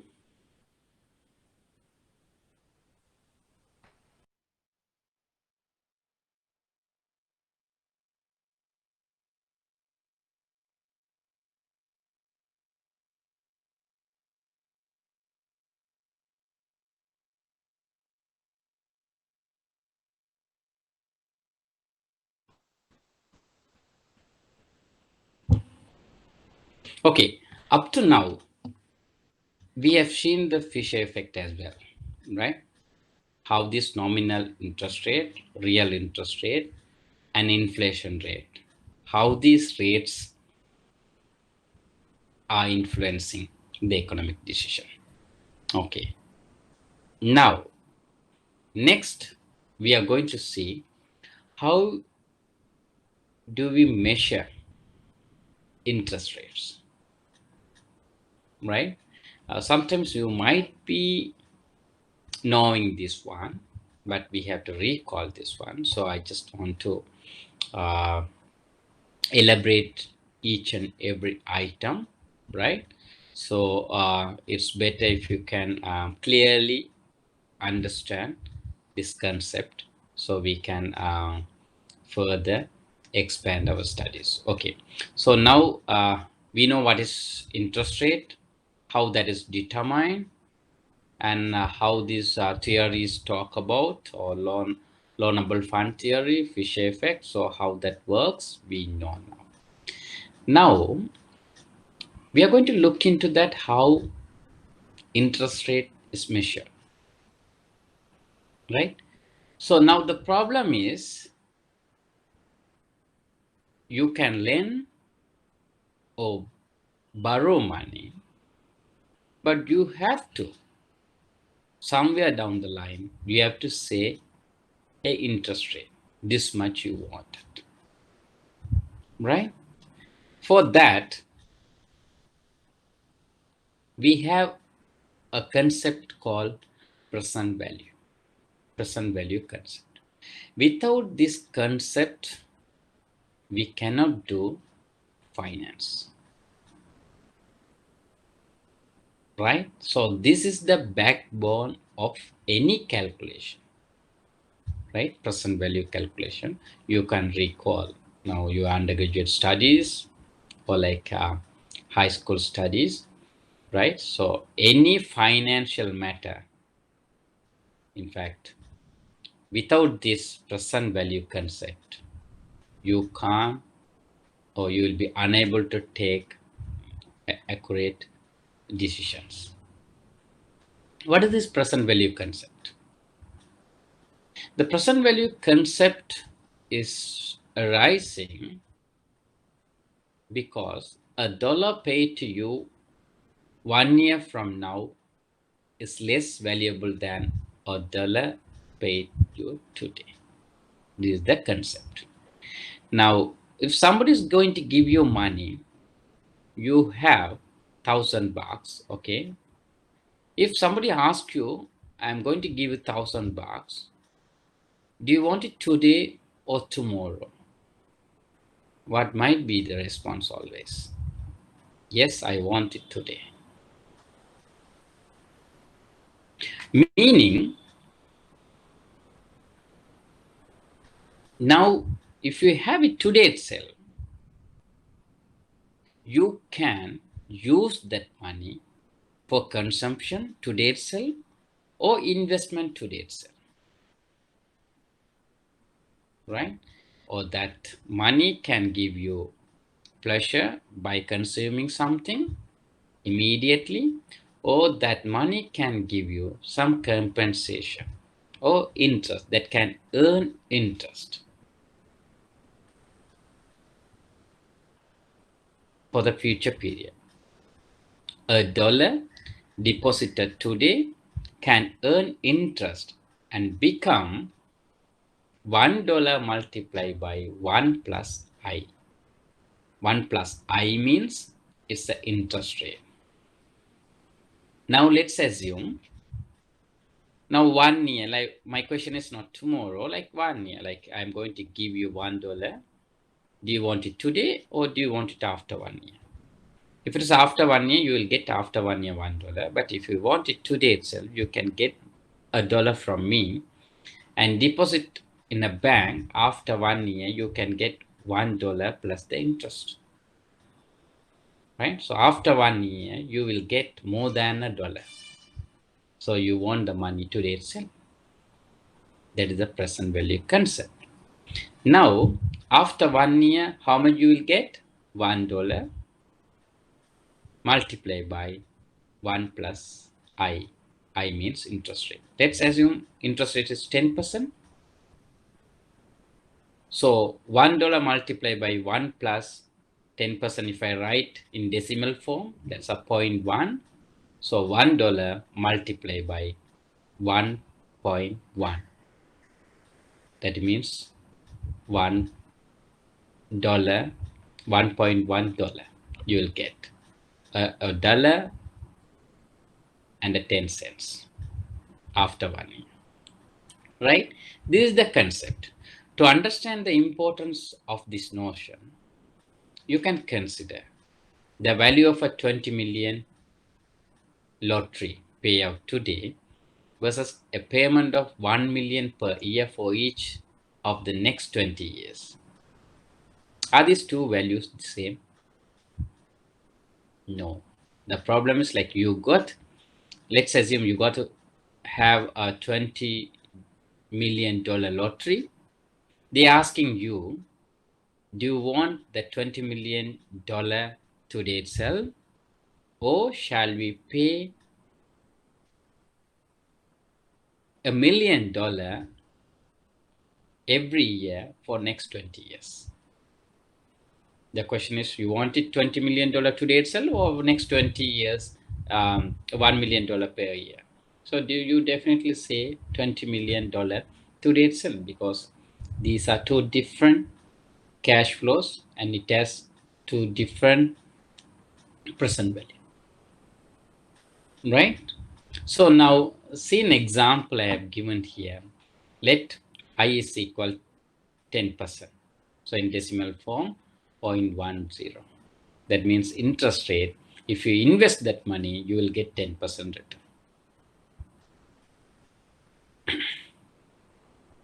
Let's assume like you get $100, you deposit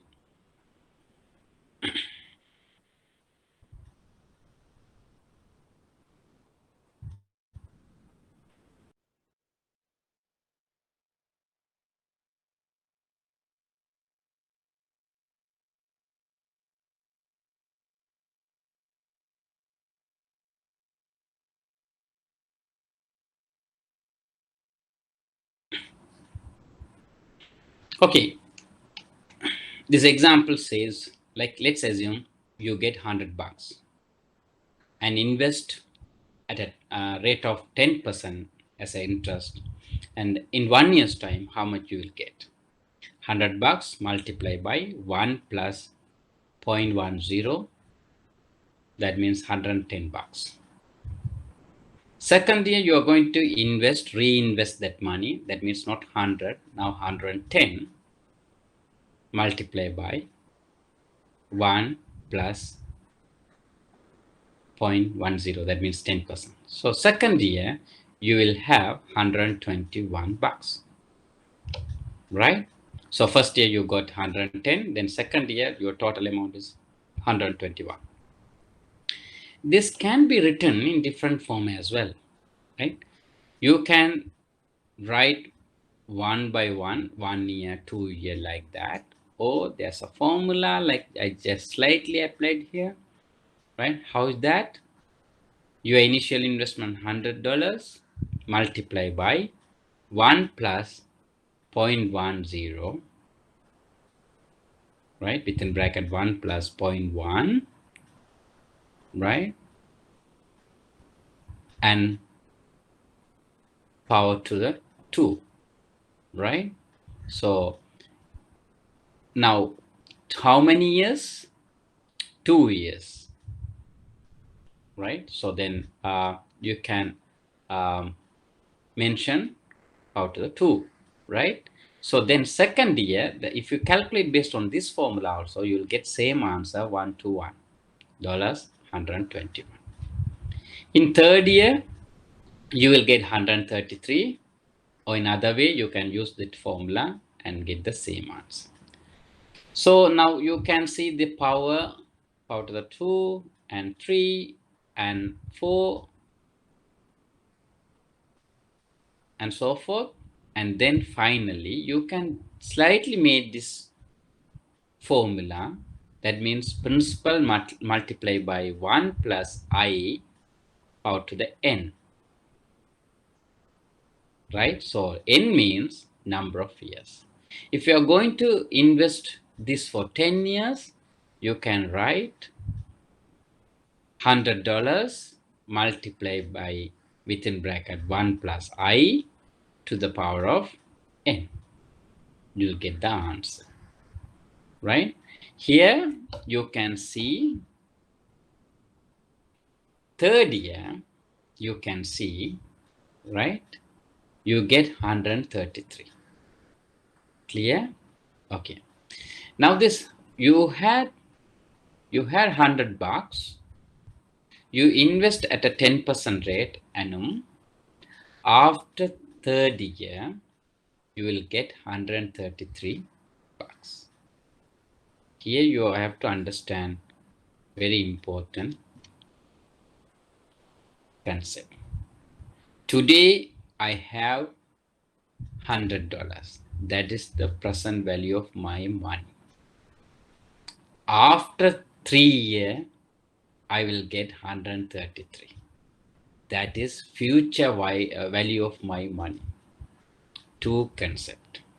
Present value $100, future value 133. If I invest that $100 at a rate of 10% per annum. This is the story. Now you know what is present value, what is future value. Now if somebody says present value, you can calculate the future value. If I say you have $50, you are going to invest at a rate of 10%, and then how much will you get after 10 years, you should be able to calculate. Right? Is that clear? Yes. Okay, so then you can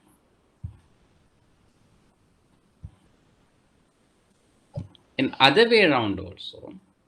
If I say after 3 years, now you have money, you invest at a rate of 10%, you will get 133 after 3 years. That means future value. So what is the present value of that money? You should be able to calculate. If you want to calculate future value from present value, that is the compounding interest. You can see here, this is the final formula as the answer, right? That means 100 is the present value, right? Multiply by 1 plus I to the power n, you will get a future value. But if somebody gives, or some investment proposal give future value, you should be able to calculate present value. So you have to discount, what do you call? Discount future value to the present value. So now I have given that simple present value calculation. PV means present value, today's present value. The cash flow, future cash flows, and I, the interest rate. So if you want to calculate the present value, you have to take the future cash flows and divide it by, right, your discount factor. How do you get the discount factor? Right? As I said, 1 plus I to the power n.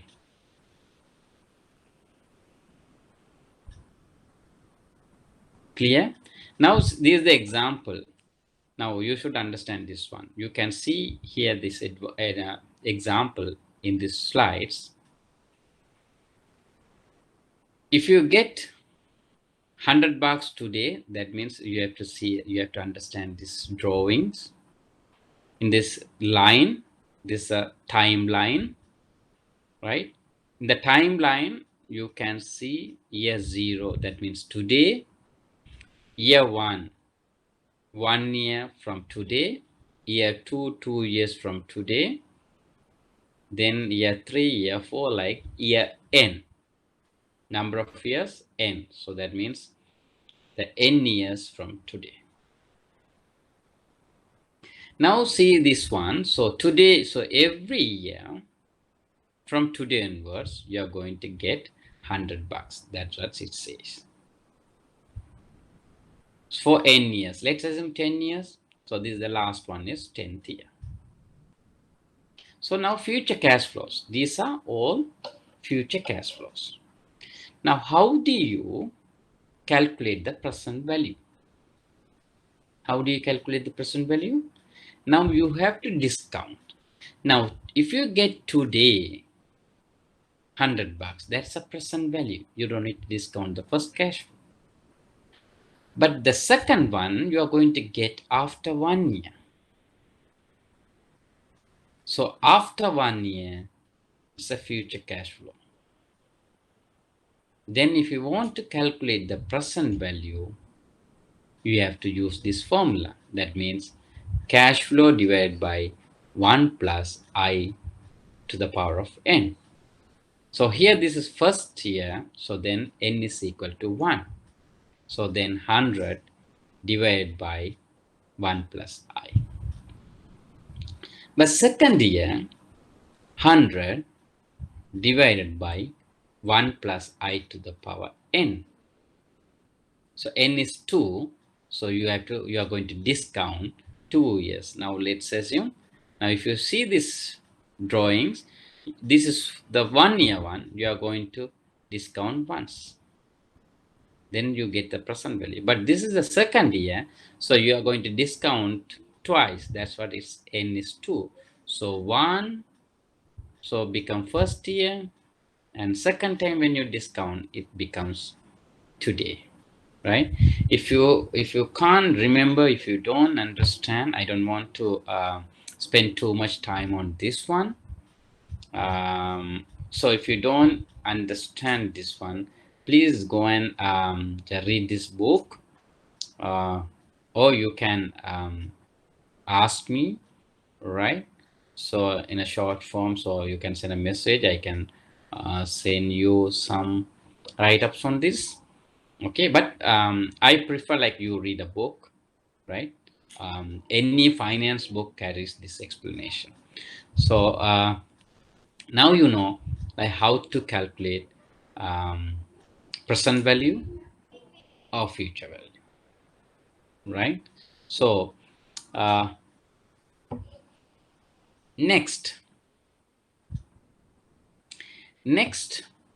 why did I explain to you? Because that's a base for, right, our future calculations. So like other workings, right? Now you should be able to understand what is present value and then future value.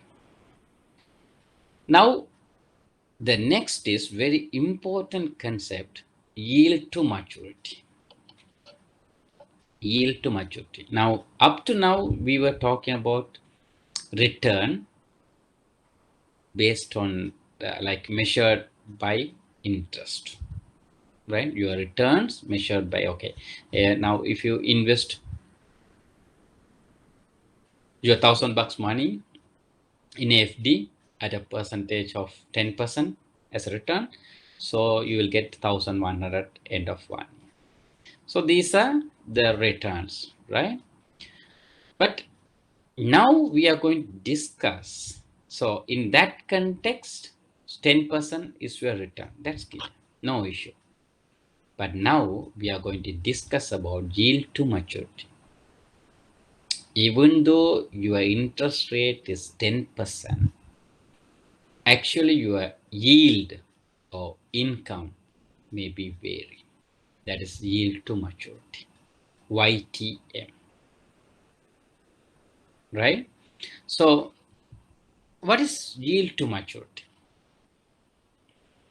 The yield to maturity means the interest rate, that's also interest rate, that equates the present value of cash flow payments received from a debt instrument with its value today.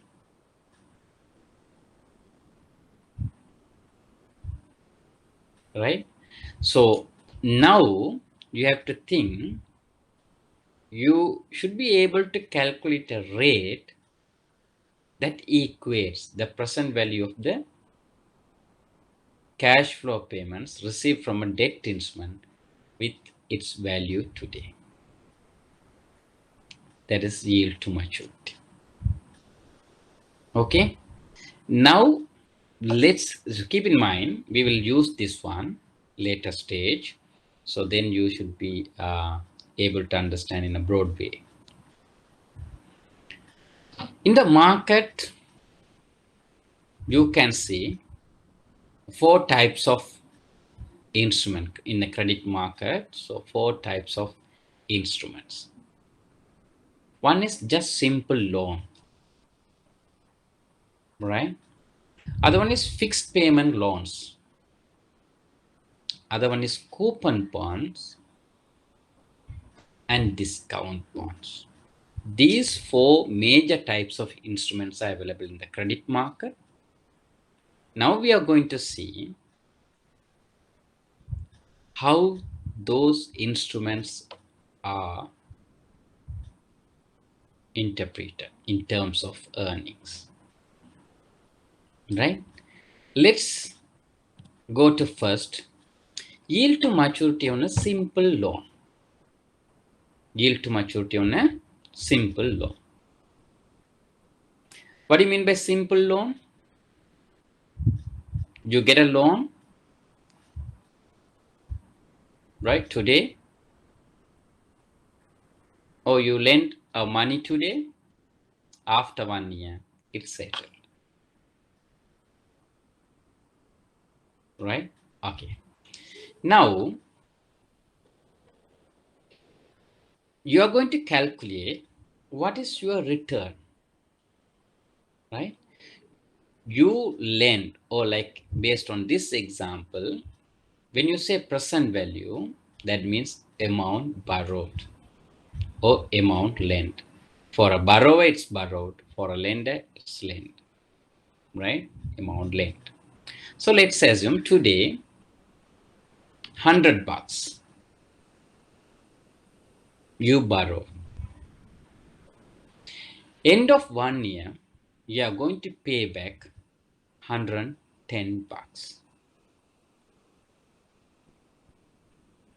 How many years? Only 1 year. Now you bring the formula, present value is equal to future cash flow divided by 1 plus I to the power n, right? How many cash flows we are getting? 1 cash flow, end of 1 year, that is 110, right? So now, how many years? 1 year. So n is equal 1. You can simplify this. When you simplify, 1 plus I within bracket multiply by $100 equal now 110. If you simplify it further, you will get I is equal 0.1. That means 10%. So this may be very simple, right? That's what I mentioned, simple loan. Your yield to maturity, that means your maturity is at the end of 1 year. Maturity of the loan is end of 1 year. What is your yield? 10%. So if you invest, if you give a loan that is matured end of 1 year, so your yield is 10%. Right? Here, the interest rate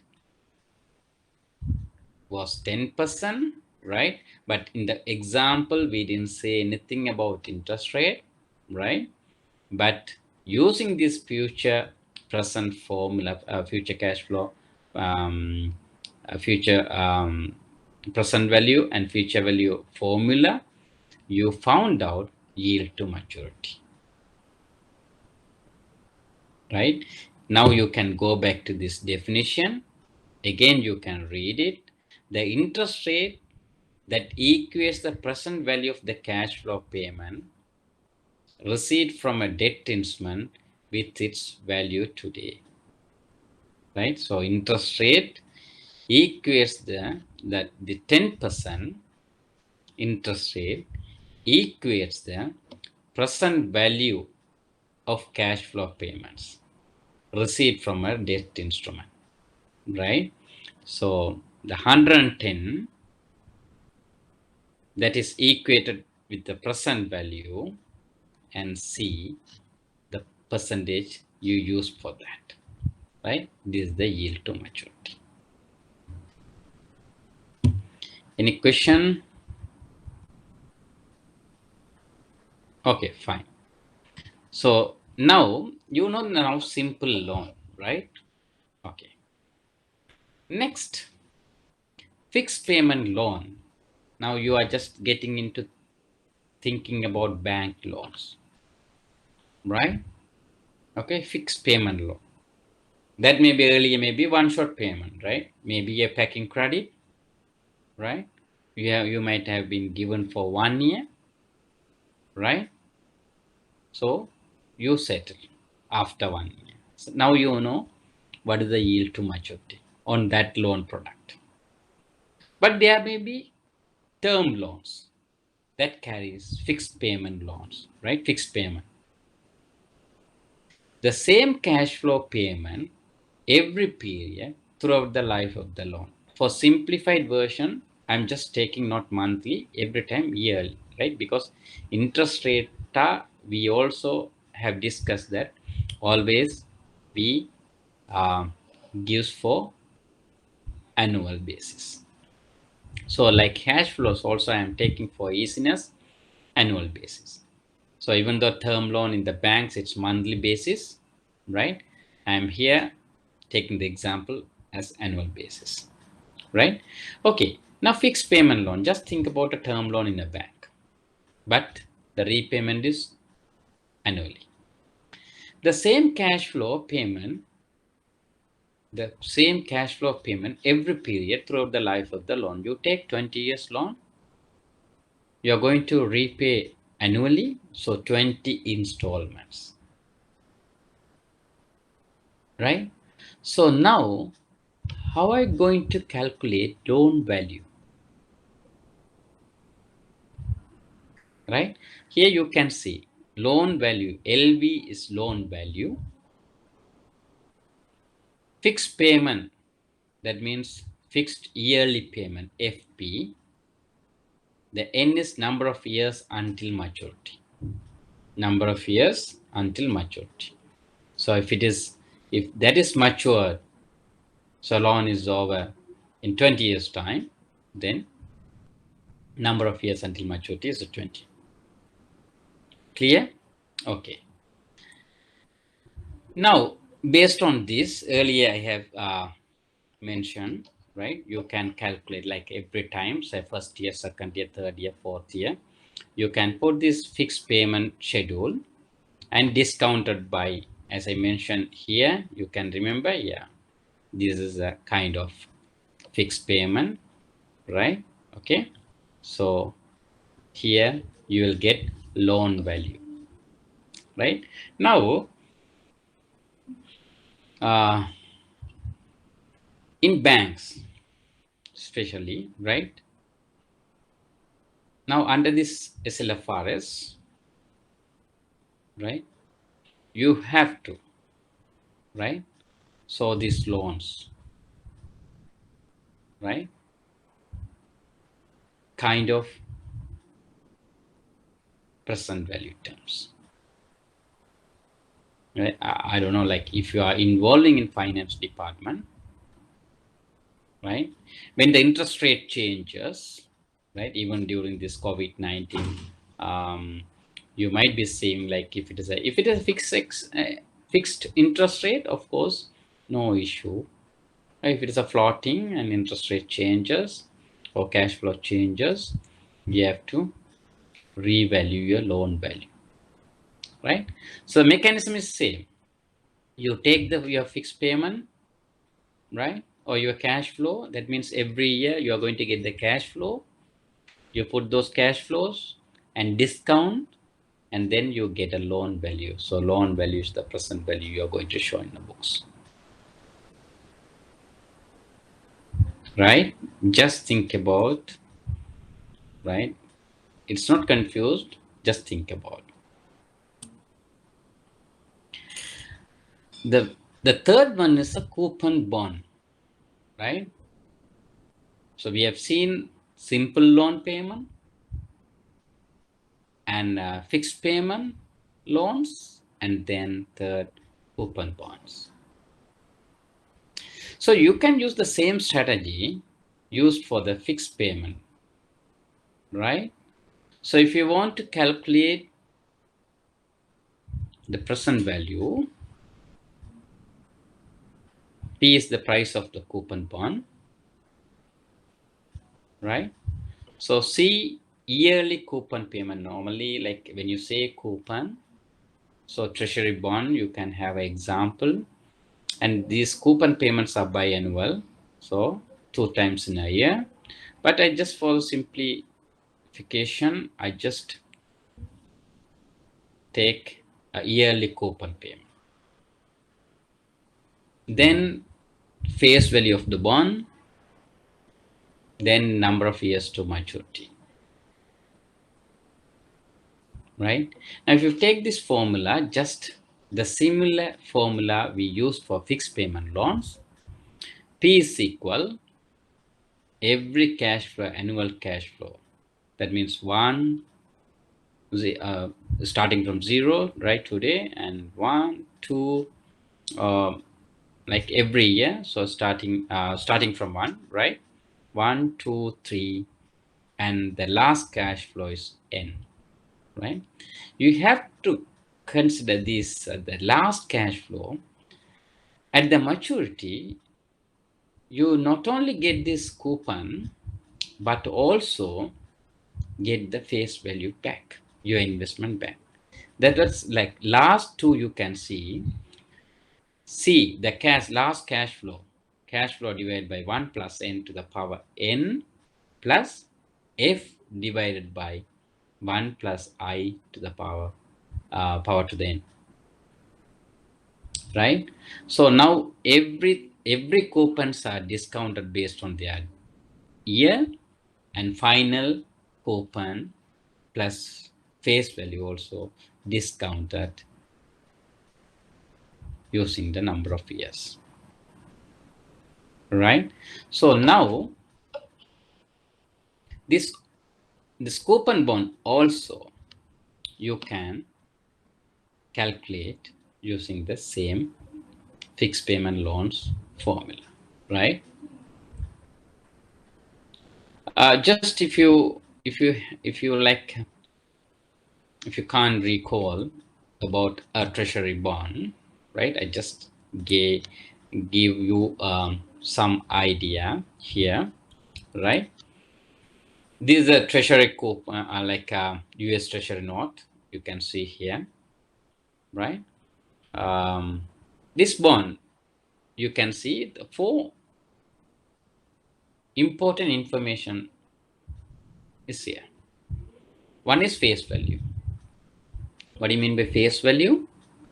Now, if they say this is a 5,000 bond note, so then that is the face value. That means end of the maturity, when you submit this one, you will get $5,000. Second information, agencies that issue this bond. This Federal Reserve issued, right? Normally, the treasury bills and bonds government issue, or sometimes on behalf of government, some institutions can, authorized institution can issue, right? Okay, and then maturity date, you can see when it's matured, right? You can see this note, the United States of America, for value received, promises to pay to the bearer the sum of $5,000. You can read the headings. I'm reading from there. and this all these notes and secretary to the treasury. So treasury issued, right? So you can see the signed one, right? Signature, who signed this one, secretary to the treasury. And then right side you can see 8% treasury note series 1986, dated August 16, 1976. When is the due? August 15. Yeah, some years, right? Okay, you can say due date also, their maturity date, right? And you can see the face value is $5,000. Agency that issued the bond is Treasury. Maturity date is given, and the coupon rate is 8%. These are the 4 information you need, right? In a Treasury bond, you can see this information.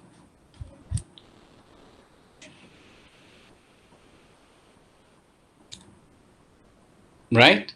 Now, when the coupon bond is priced at face value, the yield to maturity equals the coupon rate. So here the problems comes. Problem in the sense you have to understand, right? Now, when the coupon bond is priced at its face value, right? Now, 2 different things we have to. When you talk about treasury bond or coupon bond, there's a face value. That is 5,000. But today, that may be sold at a different price in the market. That is the price, selling price, or we say price. Now you have to understand, I buy a treasury bond, the face value is $5,000. That is matured in 5 years time, but I want to sell it today. So 5 years down the line, you are going to get 5,000, but today if I'm going to sell, there will be a price for that, right? So that's what it says when the coupon bond is priced at face value. That means today's pricing and the coupon value are same. The yield to maturity equals the coupon rate.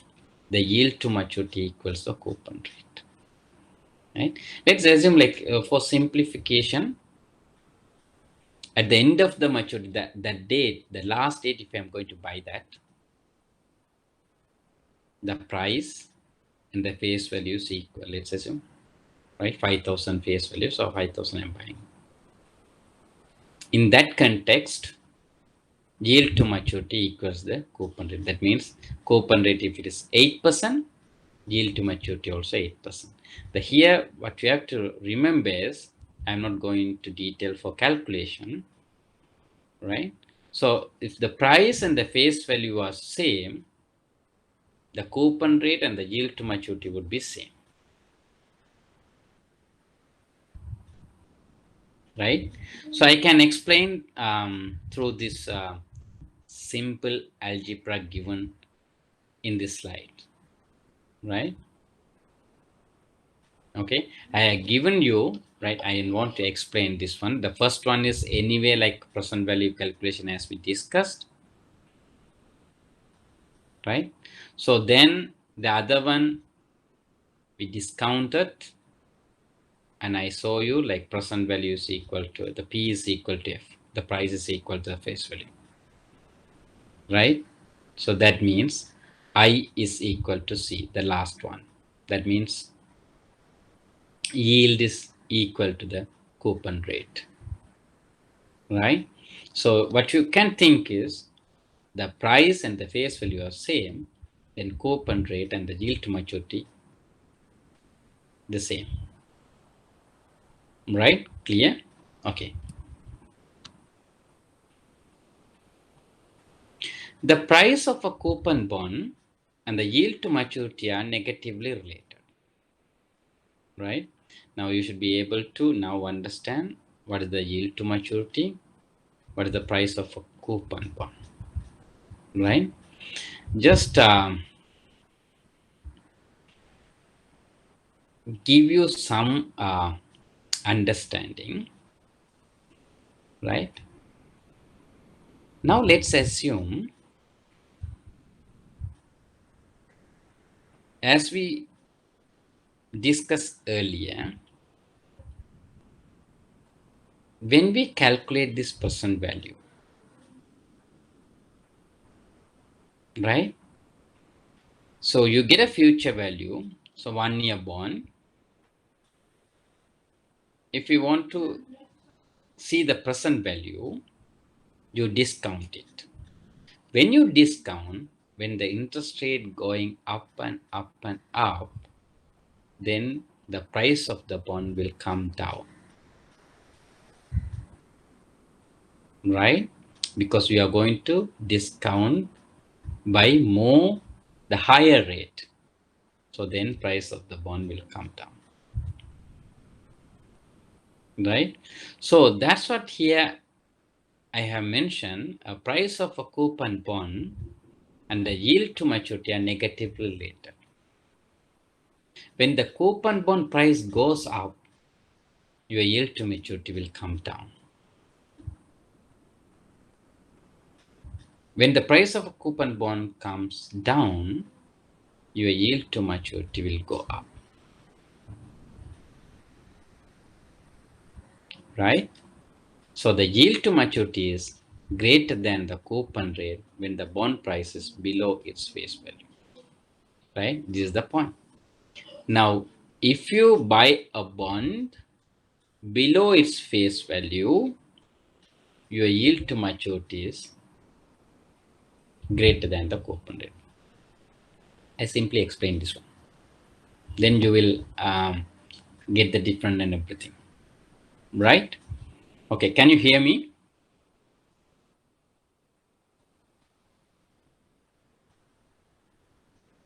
Can just send a message.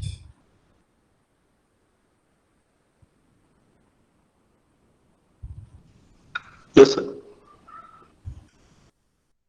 Oh, all right, thank you. Now,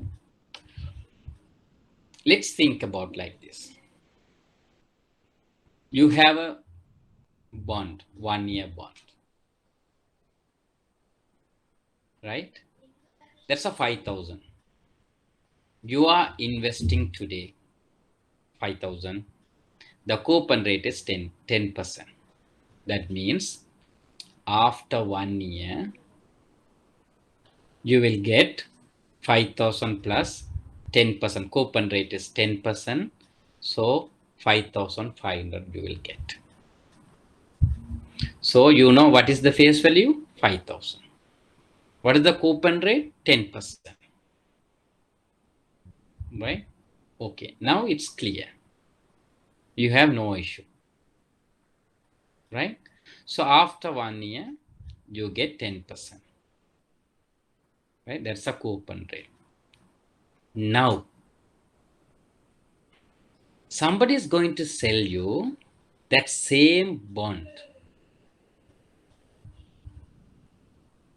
at 4,000. Right?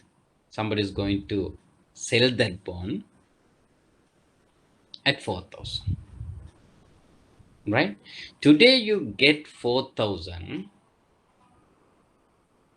Right? After 1 year, what is the coupon you are going to get? 500. Because that is the 10% of the face value. 500. Now, the critical fact is, when you invest 5,000, you get 10%. That means 500. That is your coupon rate. Now you bought that same bond at 4,000, but you are getting 500 at end of 1 year. So more than 10%. If you divide 500 divided by 4,000 multiplied by 100, right? You are going to get maybe 12.5%. Right? Just calculation. See, I didn't calculate, but more than 10% because it's more than 400. So now your yield to maturity is more than the coupon rate. Here the yield to maturity is the rate that equates the cash flow present value, right? So now the yield to maturity from today to 1 year, you earn 500 for the investment of 4,000. So even though the coupon rate is 10%, your yield to maturity is more than that.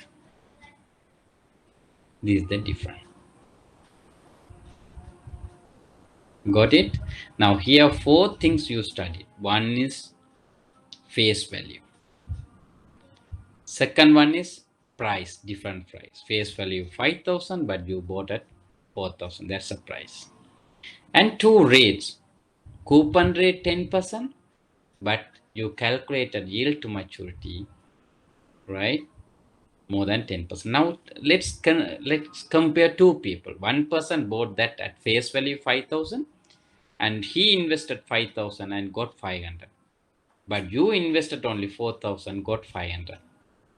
So even though the coupon rates are same, 10%, my yield is more than 10%, but his yield is 10% because his coupon rate and yield are same because he bought the bond at the face value.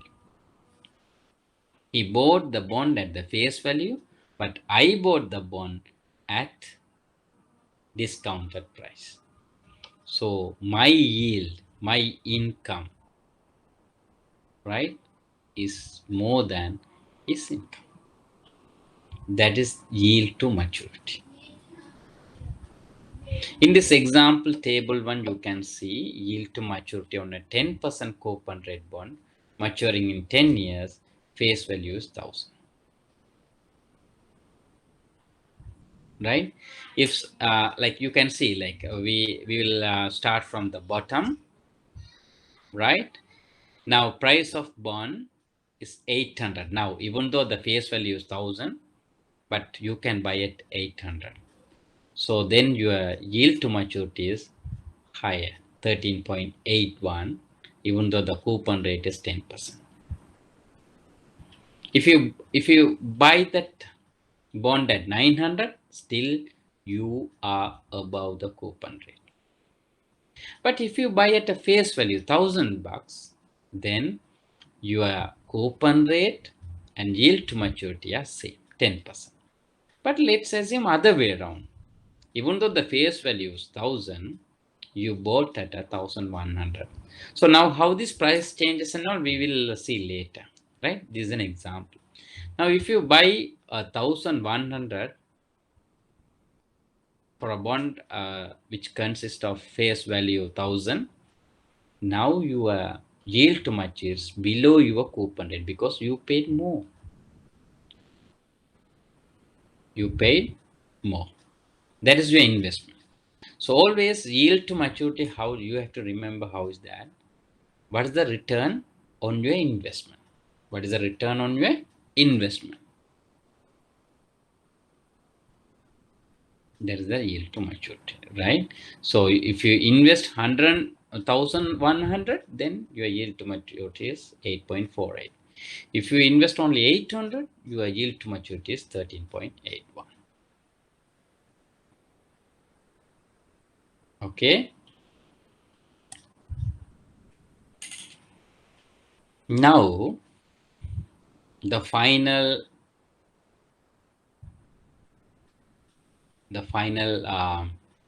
item in a coupon bond, that is console or perpetuity.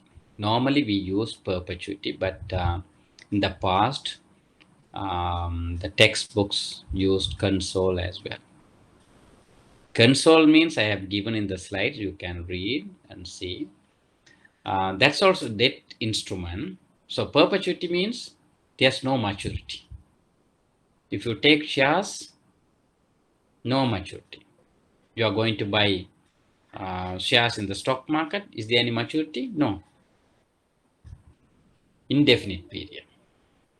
Like that, debt instrument also, those days issued by the government, there were no maturity. Right? That is called consol. Consol means consolidated annuities. Right? In short form, consol. Right? Or in normal textbooks, in general way, in finance, we call it perpetuity. Right? A bond with no maturity date that does not repay principal. Right? You have to understand that. Right? Now, if there's no maturity means you always receive the coupon, but you don't get the face value because there's no maturity. A bond with no maturity date that does not repay principal but pay fixed coupon payments forever. Now, let's say if you're going to invest in Colombo Stock Exchange, you buy a shares, right? There's no maturity. You will anyway get the dividend annually if the company is profitable, but company is not going to pay the face value of that shares because that is forever. You can sell in the secondary market, buy and sell, but company who issued that claim, financial claim, is not going to pay back you that face value. Got it? Okay. So now perpetuity console. So this is slightly different calculation. Right? In that, how we are going to calculate? Right? Price of the console, the price, if you are going to calculate the price of the console or that instrument, that is equal the cash flow or coupon or that yearly interest payment, any cash flows divided by yield to maturity of that console. Right? So I is the PC is price of the console or price of the instrument is equal yearly interest payment divided by yield to maturity of the console. Right? Let's assume our interest rate, right? But when it comes to yield to maturity in a complex way, we have to remember always yield to maturity of the console. So you can calculate price of a perpetuity instrument as well. For coupons bonds, this equation gives the current yield and easy to calculate approximation to the yield to maturity. Clear? Okay. Now, up to now, we have seen simple present value, then yield to maturity for a simple loan, fixed payment loan, and coupon bond. Finally, what I'm going to see today is discount bond. Right? So coupon bond, when we talk about coupon bond, you can think about treasury bond. When we talk about discount bond, you can talk about or think about treasury bills. For any 1 year discount bond, you can calculate the yield, right? Yield is equal face value minus price divided by price. Right? I'll explain this one. Now, how this treasury bill issued? Now, let's assume the face value of the treasury bill is 100 rupees. A 1 year treasury bill. It is issued to you and saying, okay, face value is 100 rupees. You can, I will give you at discounted price, 90 rupees. And at the maturity, I will pay you 100 rupees. That means today you invest 90 rupees. At the maturity, you will get 100 rupees. So you will get 100 rupee margin. There's no cash flows in between. That's a treasury bills. So how do you calculate the yield then? You can calculate yield. I is equal, face value is 100 minus P, that means 90 rupees the price, divided by price. That means you invest 90 rupees and end of the year at the maturity you will get 10 rupees in addition to your investment. So 10 rupees divided by, you invest 90 rupees, you get additional income of 10 rupees. So then 10 rupees divided by 90 rupees, that is your yield. Clear? The yield to maturity equals the increase in price over the year divided by the initial price. So now I is equal, the first F minus P means increase in price divided by initial price. This is the yield to maturity.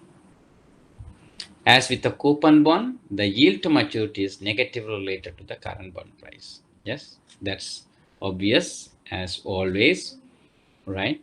When the prices goes up, your yield going down. When you buy a bond at a higher price, your yield is less, right? So then when you buy a bond at a lower price, your yield is high, right? So this is the discount bond. Now, okay, up to now, we have seen what is interest rate, how interest rate is determined in a long term or in a economic system, that is desired, serving, and investment, and then the factors affecting those. And then in short term, how we can explain the changes in interest rate through loanable fund theory. And then how these nominal interest rate, real interest rates, and the inflations work together. There is the Fisher effect we studied. And then we discuss about the measurement of interest rate. So we have seen the present value, future value calculation, and 4 types of instrument, credit market instruments: simple loan, fixed payment loan, and the bond and discount, right? So open bond and discount bond. So 4 items, and how that works and how to calculate yield to maturity.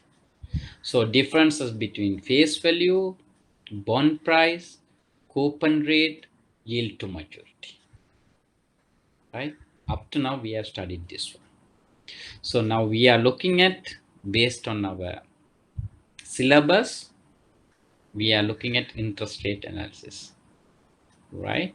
So the balance we can discuss in the next class, right? I think this today's maybe a little bit too much, right? But you read again and again, right? If you can, do some sums, examples, right? So this is what today's class, and see you in the next week.